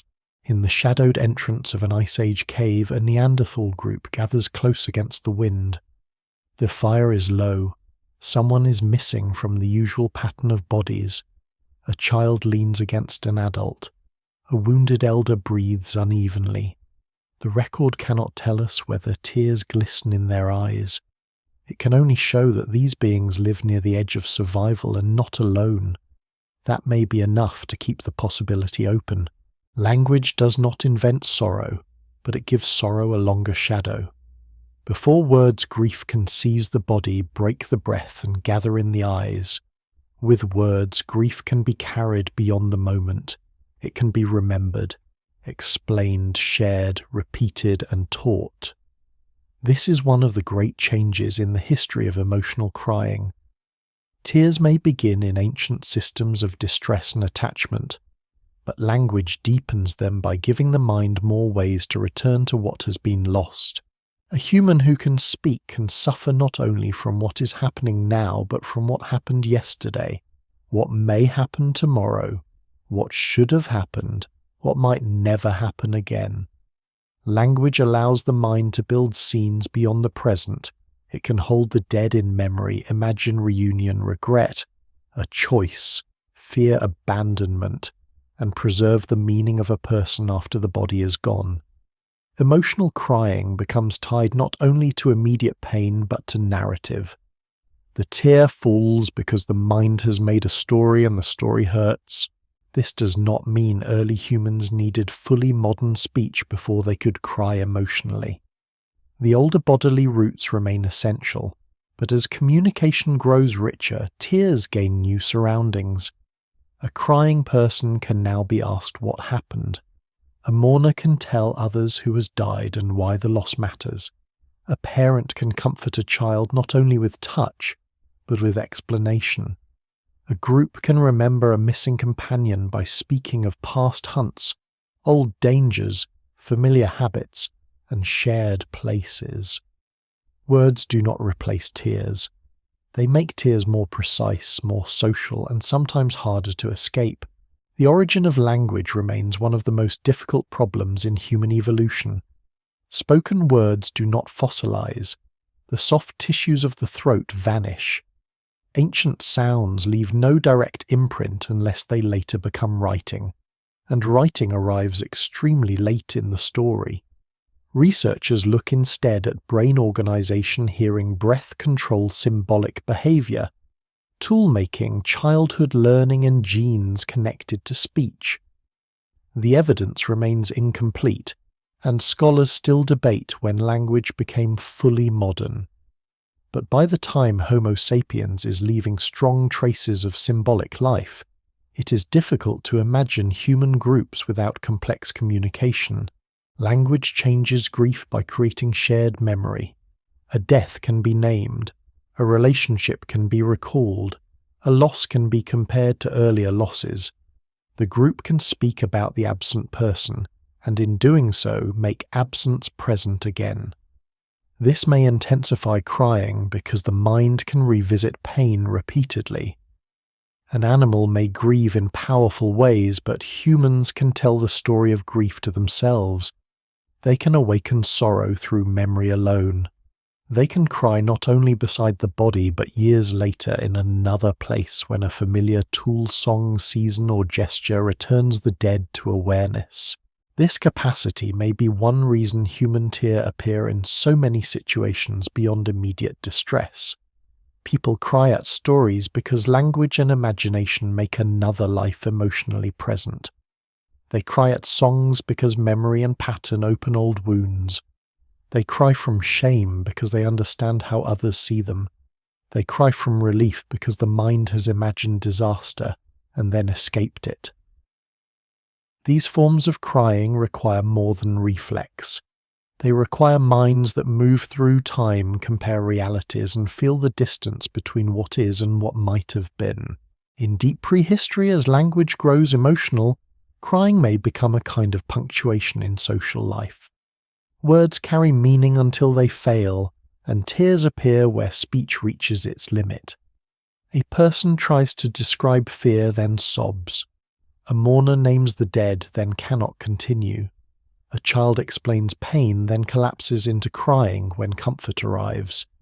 This pattern is familiar in modern life, but its roots may be ancient. Crying marks the place where the body takes over from language, not because language is absent, but because emotion exceeds it. The growth of language may also make empathy more complex. Without words, one person sees another's distress and responds to visible signals. With words, another layer opens. A person can learn about pain that is not immediately visible. Someone can describe a lost child, a remembered famine, a betrayal, a dream, or a fear. The listener's body may respond as if the event is partly present. Tears can move from direct personal experience into shared imagined experience. This is a remarkable expansion. It means humans can cry for events they did not witness, for people they never met, for stories preserved by others. The earliest storytelling may have developed around practical needs where animals move, which plants are dangerous, who can be trusted, what happened at the river, why a group must avoid a certain place. But practical stories easily carry emotion. A warning about a predator may also be a story of someone killed. A memory of a drought may include hunger, fear, and survival. A tale of a long journey may hold homesickness and loss. As stories become part of group identity, tears can attach to collective memory. The group does not merely survive events, it remembers them together. Language also creates moral emotion. A person can be blamed, forgiven, praised, excluded, or restored through speech. Shame becomes sharper when the mind understands accusation. Guilt deepens when one can remember harm and imagine another's suffering. Reconciliation becomes more elaborate when apology, explanation, and promise enter social life. Tears may become signals of remorse, sincerity, or submission. In a small ancient group where cooperation is essential, such signals could matter greatly. A tearful apology, even before formal moral systems exist, may help reduce conflict and reopen trust. This remains an inference, but it fits the wider pattern of humans using visible emotion to negotiate social bonds. At the same time, language complicates crying because it allows concealment and performance. Words can lie, stories can persuade, tears can be framed, interpreted, doubted, or demanded. The more complex social life becomes, the more tears enter the world of meaning and judgment. Are they genuine? Are they deserved? Are they weakness? Are they proof? Different cultures will later answer these questions differently, but the tension may begin early. Once humans can speak about tears, they can also control, evaluate, and ritualize them. Still language does not tame tears completely. This is part of their enduring force. A spoken account can be polished, but a breaking voice is harder to polish. A story can be rehearsed, but sudden tears may reveal that the story is not merely strategic. The body interrupts the performance. It reminds the group that beneath words lies older distress. Emotional crying therefore becomes both ancient and newly powerful, rooted in infancy and attachment, yet amplified by speech memory and shared imagination. Somewhere in the long rise of a language, humans begin to cry not only because something happens, but because something is remembered, narrated, feared, or understood. The tear becomes linked to time. It can fall for the dead, for the absent, for the future, for the imagined suffering of another, for a story told beside fire after the event itself has passed. This is one of the quiet revolutions in human emotional life. Crying is no longer only an alarm, it becomes memory made visible. Once sorrow can be shared, it can also be shaped. The tear that begins as a private bodily signal gradually enters a larger world of rhythm, gathering gesture, and ritual. This is not yet civilization in the familiar sense. There are no great stone temples at the beginning of this part of the story, no written hymns, no royal tombs, no carved procession of mourners fixed forever on a wall. There are small groups moving through difficult landscapes, returning to caves and shelters, carrying memories, tending fires, raising children, and facing death again and again. Yet even there, grief may begin to acquire form. Ritual does not need architecture to exist. It can begin with repeated action. A body is placed in a certain way. A place is avoided, revisited, or marked. Pigment is applied. Objects are left behind. People gather near remains not because the body can be restored, but because something in the group requires attention. The evidence remains incomplete, and scholars still debate how much ritual meaning can be read from early burials or repeated symbolic acts. Still, the pattern matters. When humans repeat gestures around death, danger, birth, or transition, emotion becomes organized. Tears no longer belong only to the individual. They become part of a shared event. Collective grief has a different force from solitary grief. One person crying may ask for comfort. Many people grieving together can reshape the group. The death of an elder, a child, a skilled hunter, or a caregiver is not only an individual loss, it changes knowledge, labor, kinship, and memory. When people gather around that loss, their emotions begin to synchronize. Breath slows or breaks together. Bodies lean toward the same center. The same absence is felt by many minds at once. Tears, if they come, help make the invisible shared. They show that the loss is not imagined by one person alone. Music may have deep roots in this process, though its earliest forms rarely survive. A bone flute or ancient instrument can endure under rare conditions, but most rhythm leaves no artifact. Hands striking wood, feet moving on earth, voices rising and falling, humming over a child, a repeated mourning sound in the dark, these vanish. Yet rhythm is one of the most powerful ways humans regulate emotion together. It can calm fear, strengthen unity, guide movement, and give grief a container. A crying person may be held by sound before being held by explanation. In this sense, early lament may have grown from the same human need that makes infants respond to rocking and adults respond to song. The link between crying and ritual is especially strong because grief can overwhelm ordinary behavior. A community cannot hunt, gather, migrate, or protect itself effectively if loss dissolves everyone completely. Ritual gives sorrow a path. It tells people where to stand, what to do with the body, when to touch, when to wait, when to leave. Even if early forms were simple, they may have helped transform emotional chaos into shared endurance. No single explanation fully accounts for the beginnings of ritual, but emotional regulation must have been part of its power. There is also a social danger in grief. Death can create suspicion, blame, fear, and conflict. Why did this person die? Who failed to protect the child? Was the hunt reckless? Did someone break trust? In small groups, such tensions could be dangerous. Shared mourning may help soften blame by focusing attention on loss itself. Tears can reduce aggression, mark vulnerability, and invite closeness. A group that grieves together may be better able to remain together after shock. This does not mean ritual mourning is only practical. It means that emotion and survival are not separate in the ancient world. The use of pigment ornaments and personal objects may have strengthened this emotional process. A shell bead, a tooth pendant, a worked stone, a decorated bone, or a coloured mark on the skin can carry identity. When such things appear in contexts connected to bodies or gatherings, they suggest that humans are thinking beyond immediate utility. The object may represent status, beauty, belonging, memory, or something scholars cannot fully recover. A tear falling in such a setting would not be merely a reflex. It would be part of an atmosphere in which the group recognizes meaning attached to persons, places, and remains. Ritual also makes absence durable.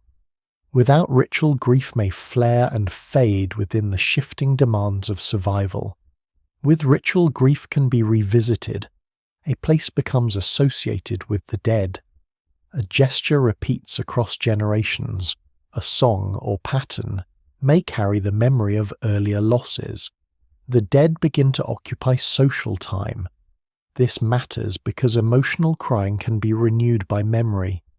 People may cry not only at the first moment of death, but when returning to the place, handling the object, hearing the sound, or repeating the gesture. Tears become tied to continuity. In the deep past, such practices likely vary enormously. Some communities may have been quiet with grief. Others may have used loud lament. Some may have touched bodies carefully. Others may have avoided them.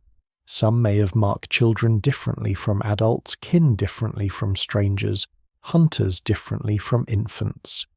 The archaeological record captures only fragments, and those fragments are filtered through preservation, excavation, and interpretation. It would be too easy to force all early humans into one emotional pattern. What survives in the record suggests variety, not uniformity. Yet the larger direction is clear. As humans become increasingly symbolic, social and memory-driven tears enter a world where emotions are not just felt, but performed, witnessed, and shaped. Performance here does not mean false. It means made visible in a recognized form.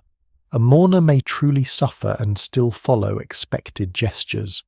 A group may genuinely grieve and still organize that grief through rhythm, pigment placement, and silence. Human culture does not replace emotion. It gives emotion forms that others can understand.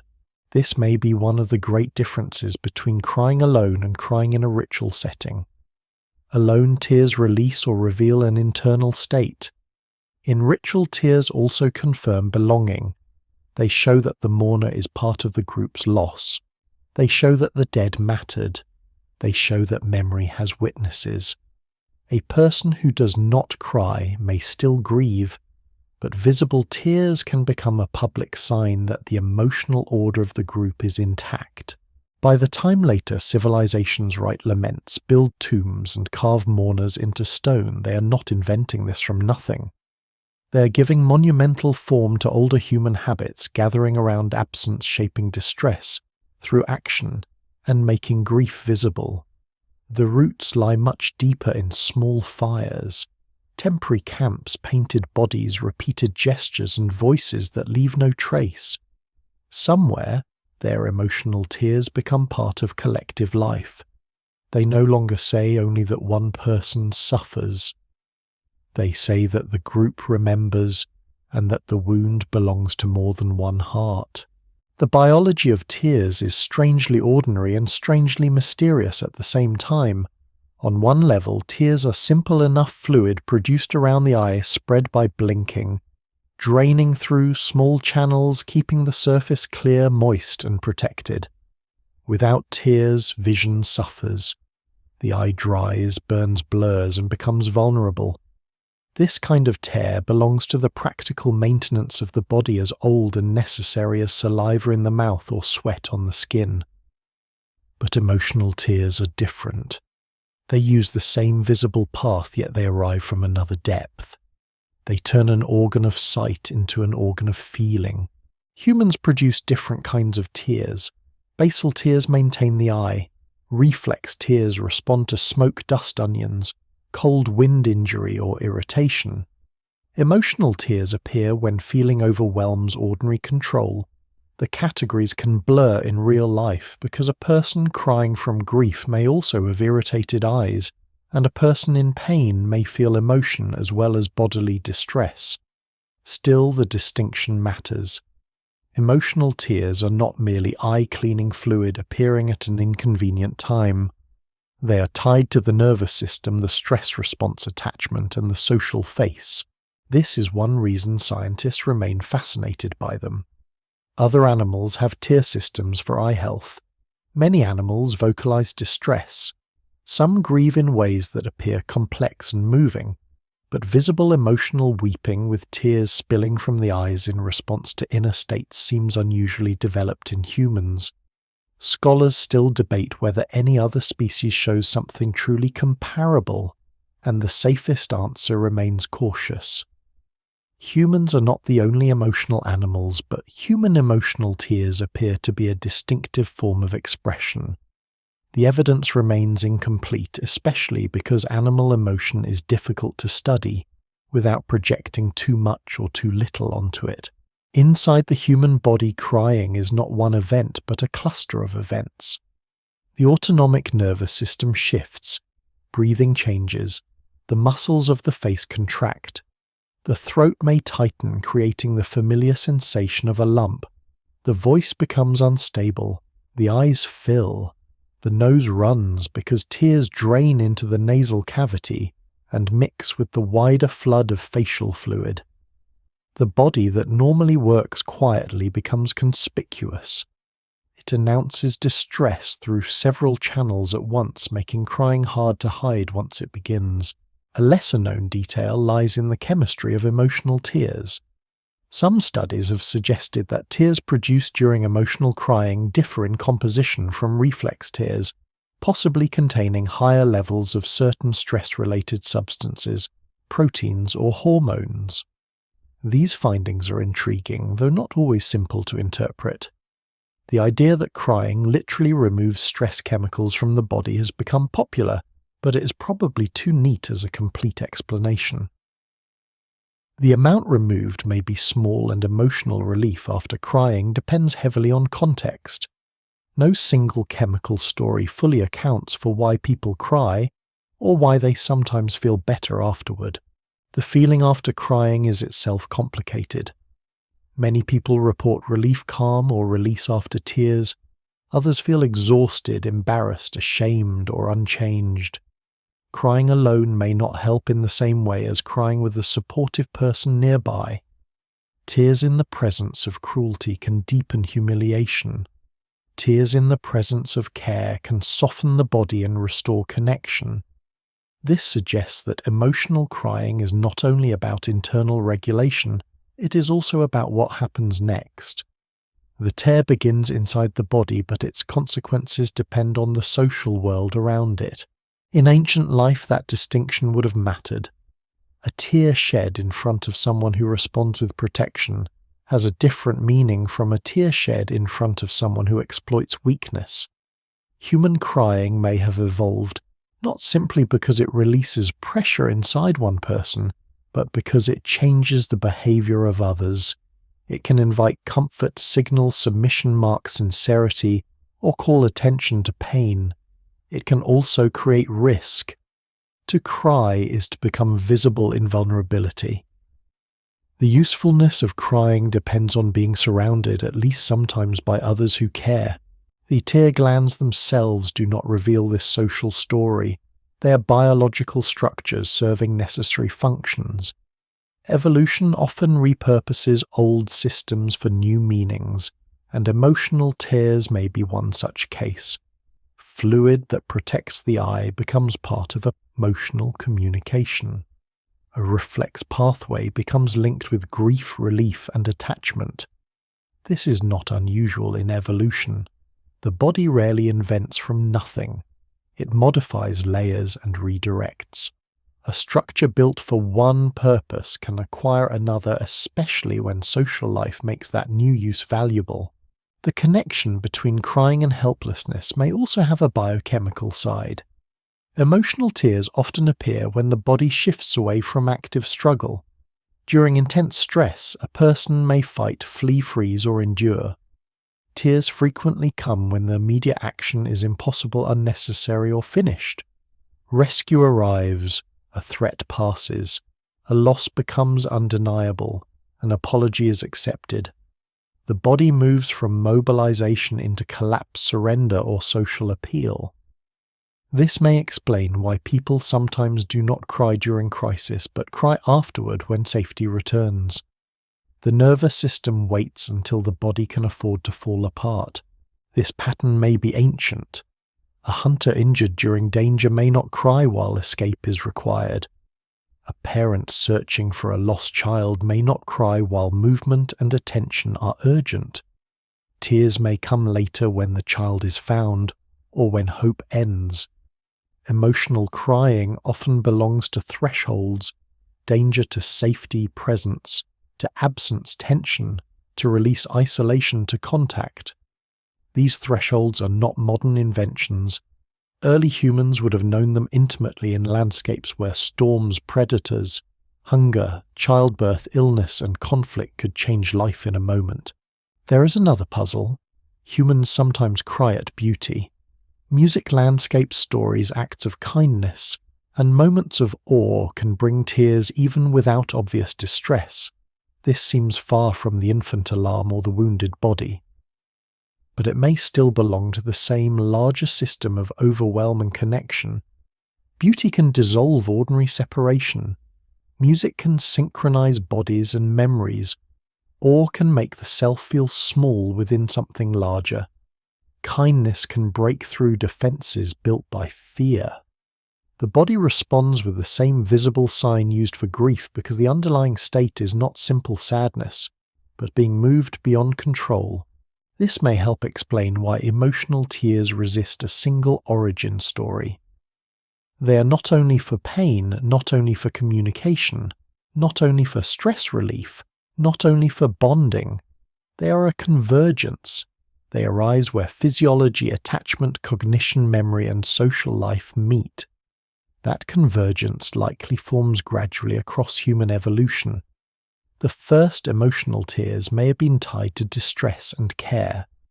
Later, as minds became more symbolic and social worlds more complex, the same mechanism expanded into grief, relief, remorse, awe, and shared ritual. The strange biology of tears therefore reveals a deeper truth about humans. The body does not separate survival from feeling. It turns inner states into visible signals because humans are not built to live as sealed individuals. The eye must remain wet to see, but in humans it also becomes wet when seeing is not enough. When the dead cannot answer, when danger has passed, when kindness arrives unexpectedly, when memory opens, the body sends water across the face. It is a small event, almost weightless, yet it carries the pressure of evolution, childhood, social life, and the mind's impossible reach toward others. A tear can disarm a room before anyone speaks. It changes the emotional weather around a face. Anger may hesitate, suspicion may soften, attention may gather. In the deep past, long before rooms, laws, courts, or written promises, this power may have mattered even more. Early humans live in groups where survival depends on cooperation, but cooperation is never automatic. Food must be shared or guarded. Injuries must be tended or ignored. Children must be protected by more than one exhausted body. Conflicts must be contained before they split the group. In such a world, emotional crying may have helped turn private distress into a social fact that others had to answer. Trust is one of the hidden foundations of human survival.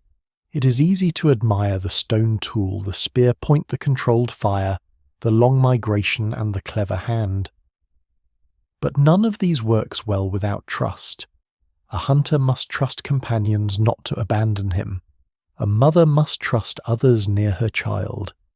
A group must trust that food information, danger warnings, and remembered paths are not always selfishly withheld. Trust does not require perfect harmony. Ancient groups surely knew jealousy, fear, rivalry, anger, and betrayal. But a group that cannot repair tension is fragile. It breaks under pressure. Crying may be one of the ways tension becomes repairable. A person in tears is usually not presenting as a threat. The lowered gaze, broken breath, wet eyes, and softened posture can signal that aggression has dropped. This does not make tears magical, and it does not mean all tears produce compassion. Some social worlds punish visible weakness. Some conflicts are too severe for tears to mend. But in many human interactions, crying changes the meaning of the moment. It can say that the person is hurt rather than hostile, remorseful, rather than defiant, overwhelmed rather than calculating. The evidence remains incomplete for prehistory, but the social logic is strong. In small ancient bands where people meet each other every day and cannot easily disappear into a crowd, emotional signals carry heavy consequences. A quarrel over meat is not only a quarrel over meat. It can affect tomorrow's hunt, next week's travel, a child's safety and elder's protection, and the future exchange of help. When one person cries during conflict or after harm, the group sees that the conflict has entered the body. It is no longer only a dispute over objects or status. It has become suffering. That visible suffering may slow retaliation and invite mediation, even if mediation is only a few quiet bodies stepping between angry people. Tears may also help identify sincerity. Humans have always faced the problem of hidden intention. Someone may promise loyalty and betray later. Someone may claim grief for social advantage. Someone may pretend weakness to avoid punishment. No signal is perfectly honest. But some signals are harder to fake convincingly than others because they involve involuntary bodily changes. Emotional crying disrupts breathing, speech, vision, and facial control. It can expose the person to embarrassment or danger. This cost may make tears persuasive, especially among people who know one another well enough to recognize when something is forced. No single explanation fully accounts for crying, but costly vulnerability is likely part of its force. The connection between tears and trust may begin in infancy, but it does not end there.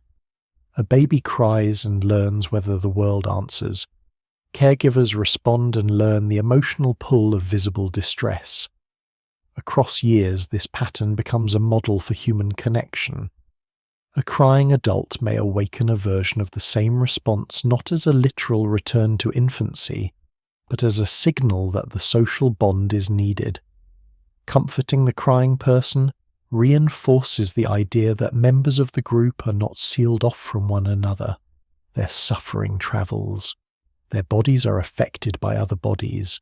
This sensitivity has survival value. A group that notices distress early can respond before a problem becomes fatal. Tears may reveal injury, exhaustion, fear, or despair that a person tries to hide. In harsh environments, hidden weakness can endanger everyone. A tired hunter who conceals collapse may fail at a crucial moment. A grieving caregiver who receives no support may neglect a child. A frightened member who cannot communicate fear may make a dangerous mistake.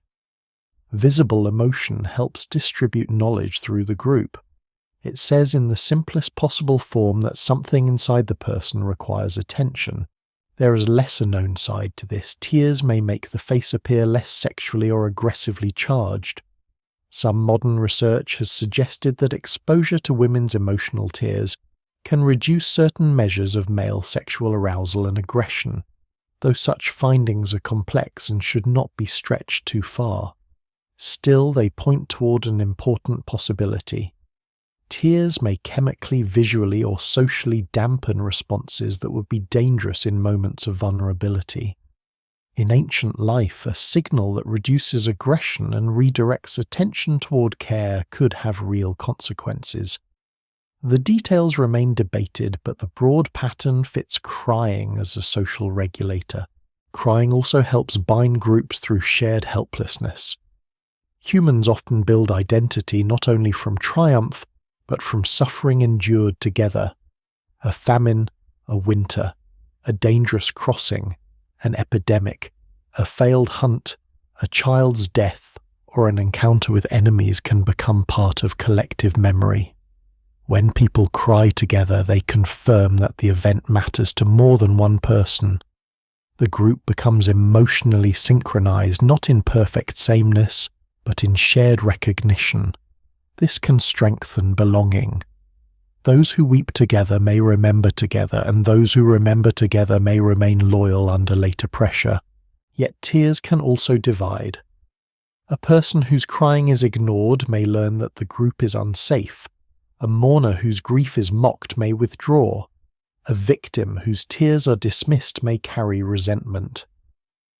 Emotional crying creates an opening, but the response decides what kind of social world follows. This would have been true in prehistory as much as now. Tears are not survival tools by themselves. They work only when embedded in relationships where others are moved by them. That may be why human crying is so closely linked to the presence, absence, or imagined judgment of other people. As human societies become more complex, tears gain more meanings. They can signal grief, remorse, loyalty, submission, gratitude, awe and moral injury. But the deep structure remains the same. Tears reveal that something has crossed the threshold of control. They ask the group to interpret the person not as a threat or object, but as a feeling being. This may be one of the quiet reasons humans become such powerful cooperators. They do not only exchange food and labor, they exchange visible states of need. The first emotional tears may therefore have helped solve one of evolution's difficult problems: how to make vulnerable dependence useful rather than fatal. A crying face exposes weakness, but it also recruits protection. It lowers defenses, but it can raise care. It interrupts conflict, but it can restore trust. It makes the private body public, and in doing so, it tests whether the group is still a group. In the long human story, survival often belongs not to the strongest individual, but to those who can keep one another close when strength fails. When writing begins, tears finally enter the historical record in a form that can be read, remembered, and repeated across generations. But by the time they appear in text, they are already ancient. Civilizations do not invent emotional crying. They inherit it, shape it, judge it, and give it language.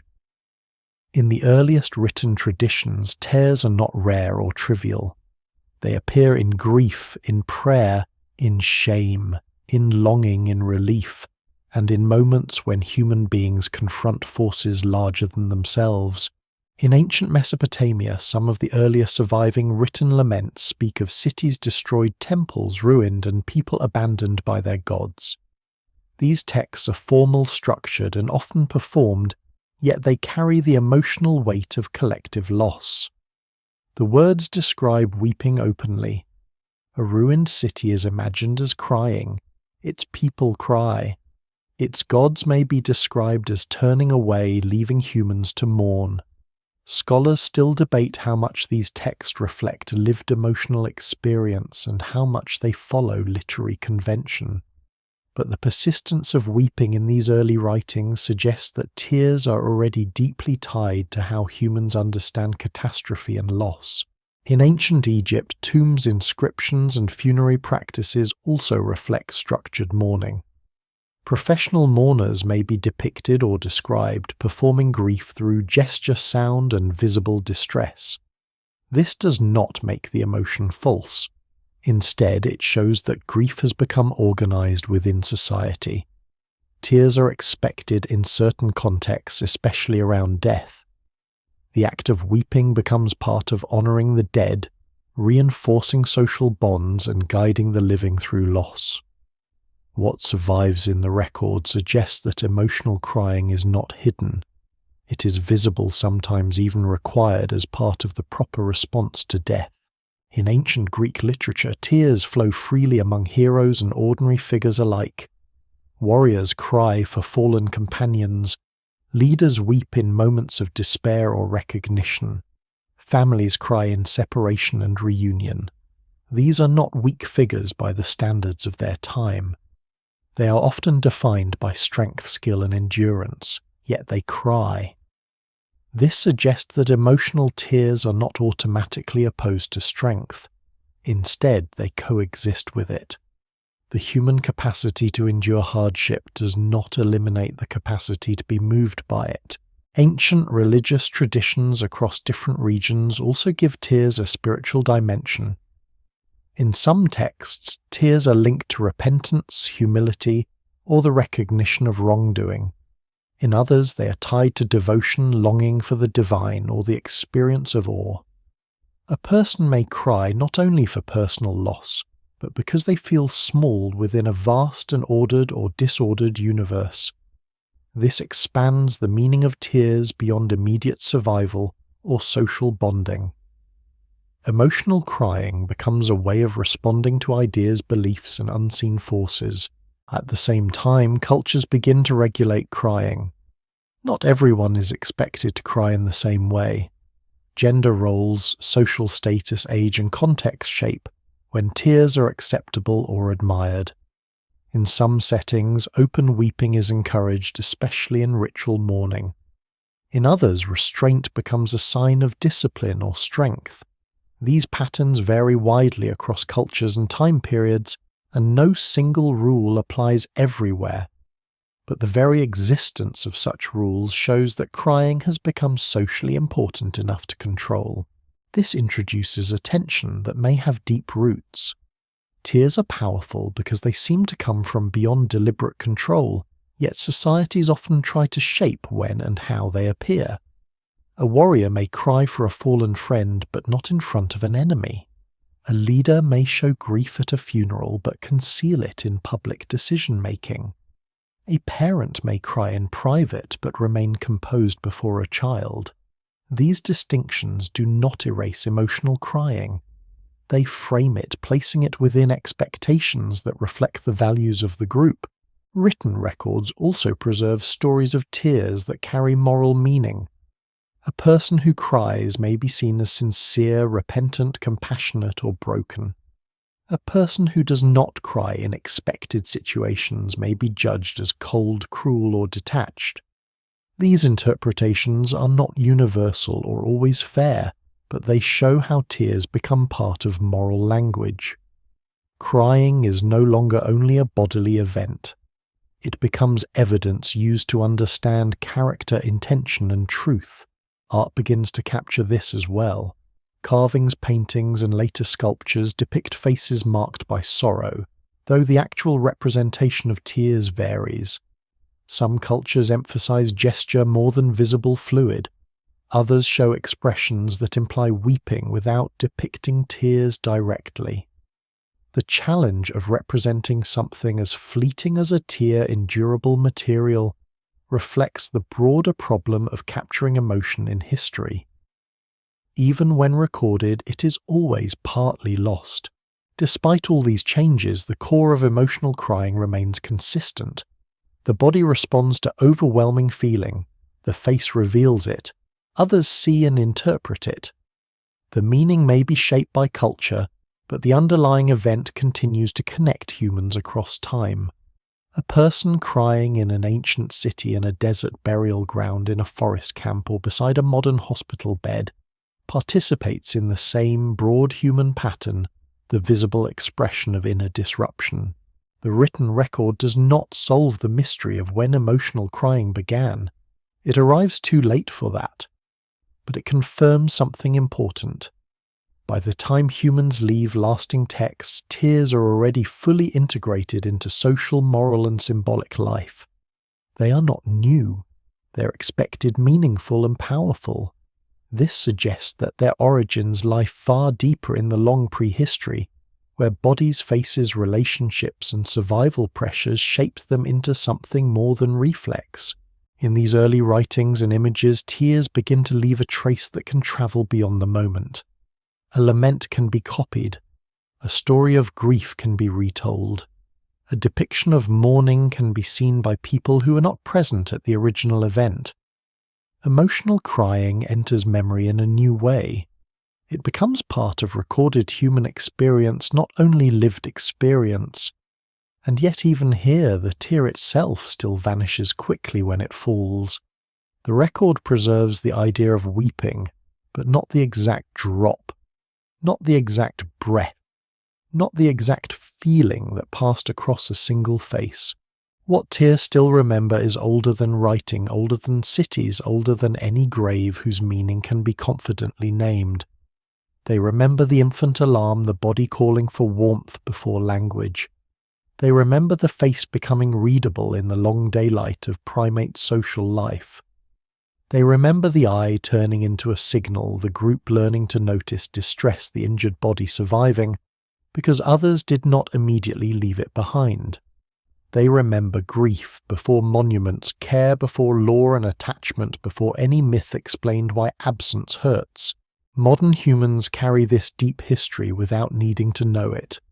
A person cries today in a hospital corridor at an airport gate beside a grave after hearing a piece of music, after forgiveness, after exhaustion, after sudden kindness, and the body draws on systems shaped across immense time. The tear looks simple. It is only water-salt proteins and chemistry crossing the surface of the eye. But its meaning is never only chemical. It belongs to a creature that survives by being seen, understood, and answered. The mystery of when humans first cried from emotion may never have a single date. The evidence remains incomplete, and it may always remain incomplete. Emotional crying likely did not appear in one dramatic moment, with one first human suddenly discovering sorrow in a new way. It probably emerged gradually through layers, reflex tears protecting the eye infant cries, summoning care, distress signals shaping attachment, readable faces exposing inner states, grief deepened by memory language, turning loss into story and ritual, making private sorrow public. No single explanation fully accounts for it because crying is not one thing. It is biology, communication, vulnerability, memory and culture all meeting on the face. The most likely answer is that emotional crying is ancient, perhaps rooted deep in the human lineage and fully developed before written history begins. Whether Neanderthals wept as modern humans do remains uncertain. Whether early Homo sapiens cried from grief around every burial, every loss, every reunion cannot be proven. But the conditions for emotional tears are present long before civilization. Long childhood's dependence, social bonds, care for weakness, memory of individuals and faces built to be read. What survives in the record suggests that humans were emotional beings before they were historical beings, and perhaps that is why tears feel so strangely powerful. They are small, but they collapse distance. They connect the modern person to vanished people who lived under colder skies, crossed dangerous valleys, slept near fires, carried children, buried companions, and endured losses that no record preserves.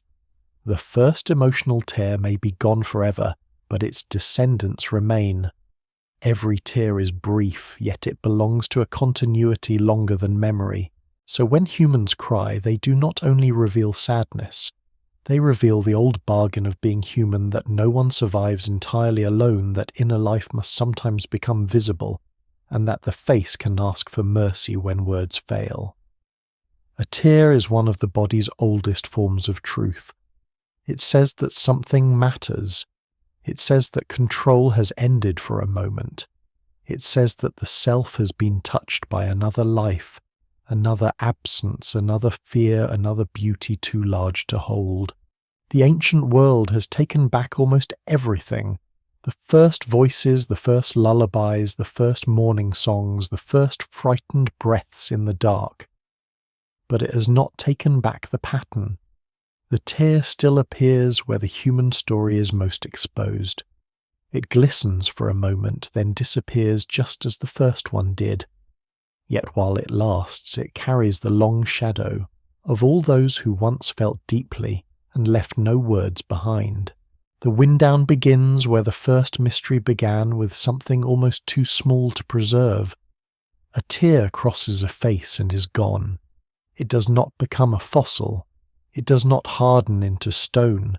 It does not wait in the earth for a careful hand to uncover it. Yet the world that made it remains all around us, in the need to be seen, in the ache of memory, in the strange comfort of another person, staying near when words no longer help. Across deep time, humans walk through cold valleys, green deserts, dark forests, river plains, coastlines, caves, and firelit shelters. They carry children. They lose companions. They survive winters. They return to places where the dead once lived. They make tools, share food, watch the eyes of others, and learn that survival is not only muscle or cleverness, but closeness.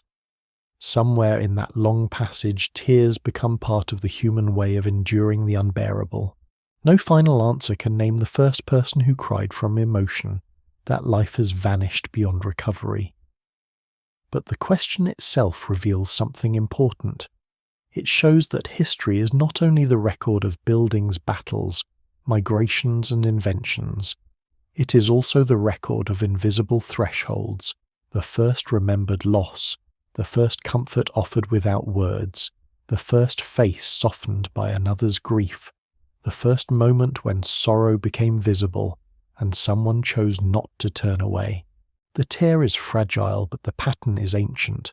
It still appears in moments when the self is opened by love, grief, relief, beauty, fear, or memory. It still asks for witness. It still carries the old message that inner life matters, and as night settles over the long human past, the image that remains is not a monument or a throne, but a small circle of people, near a low fire, one face wet in the shifting light, another figure moving closer, and beyond them the dark world waiting vast and silent while human beings learn slowly how to remain together.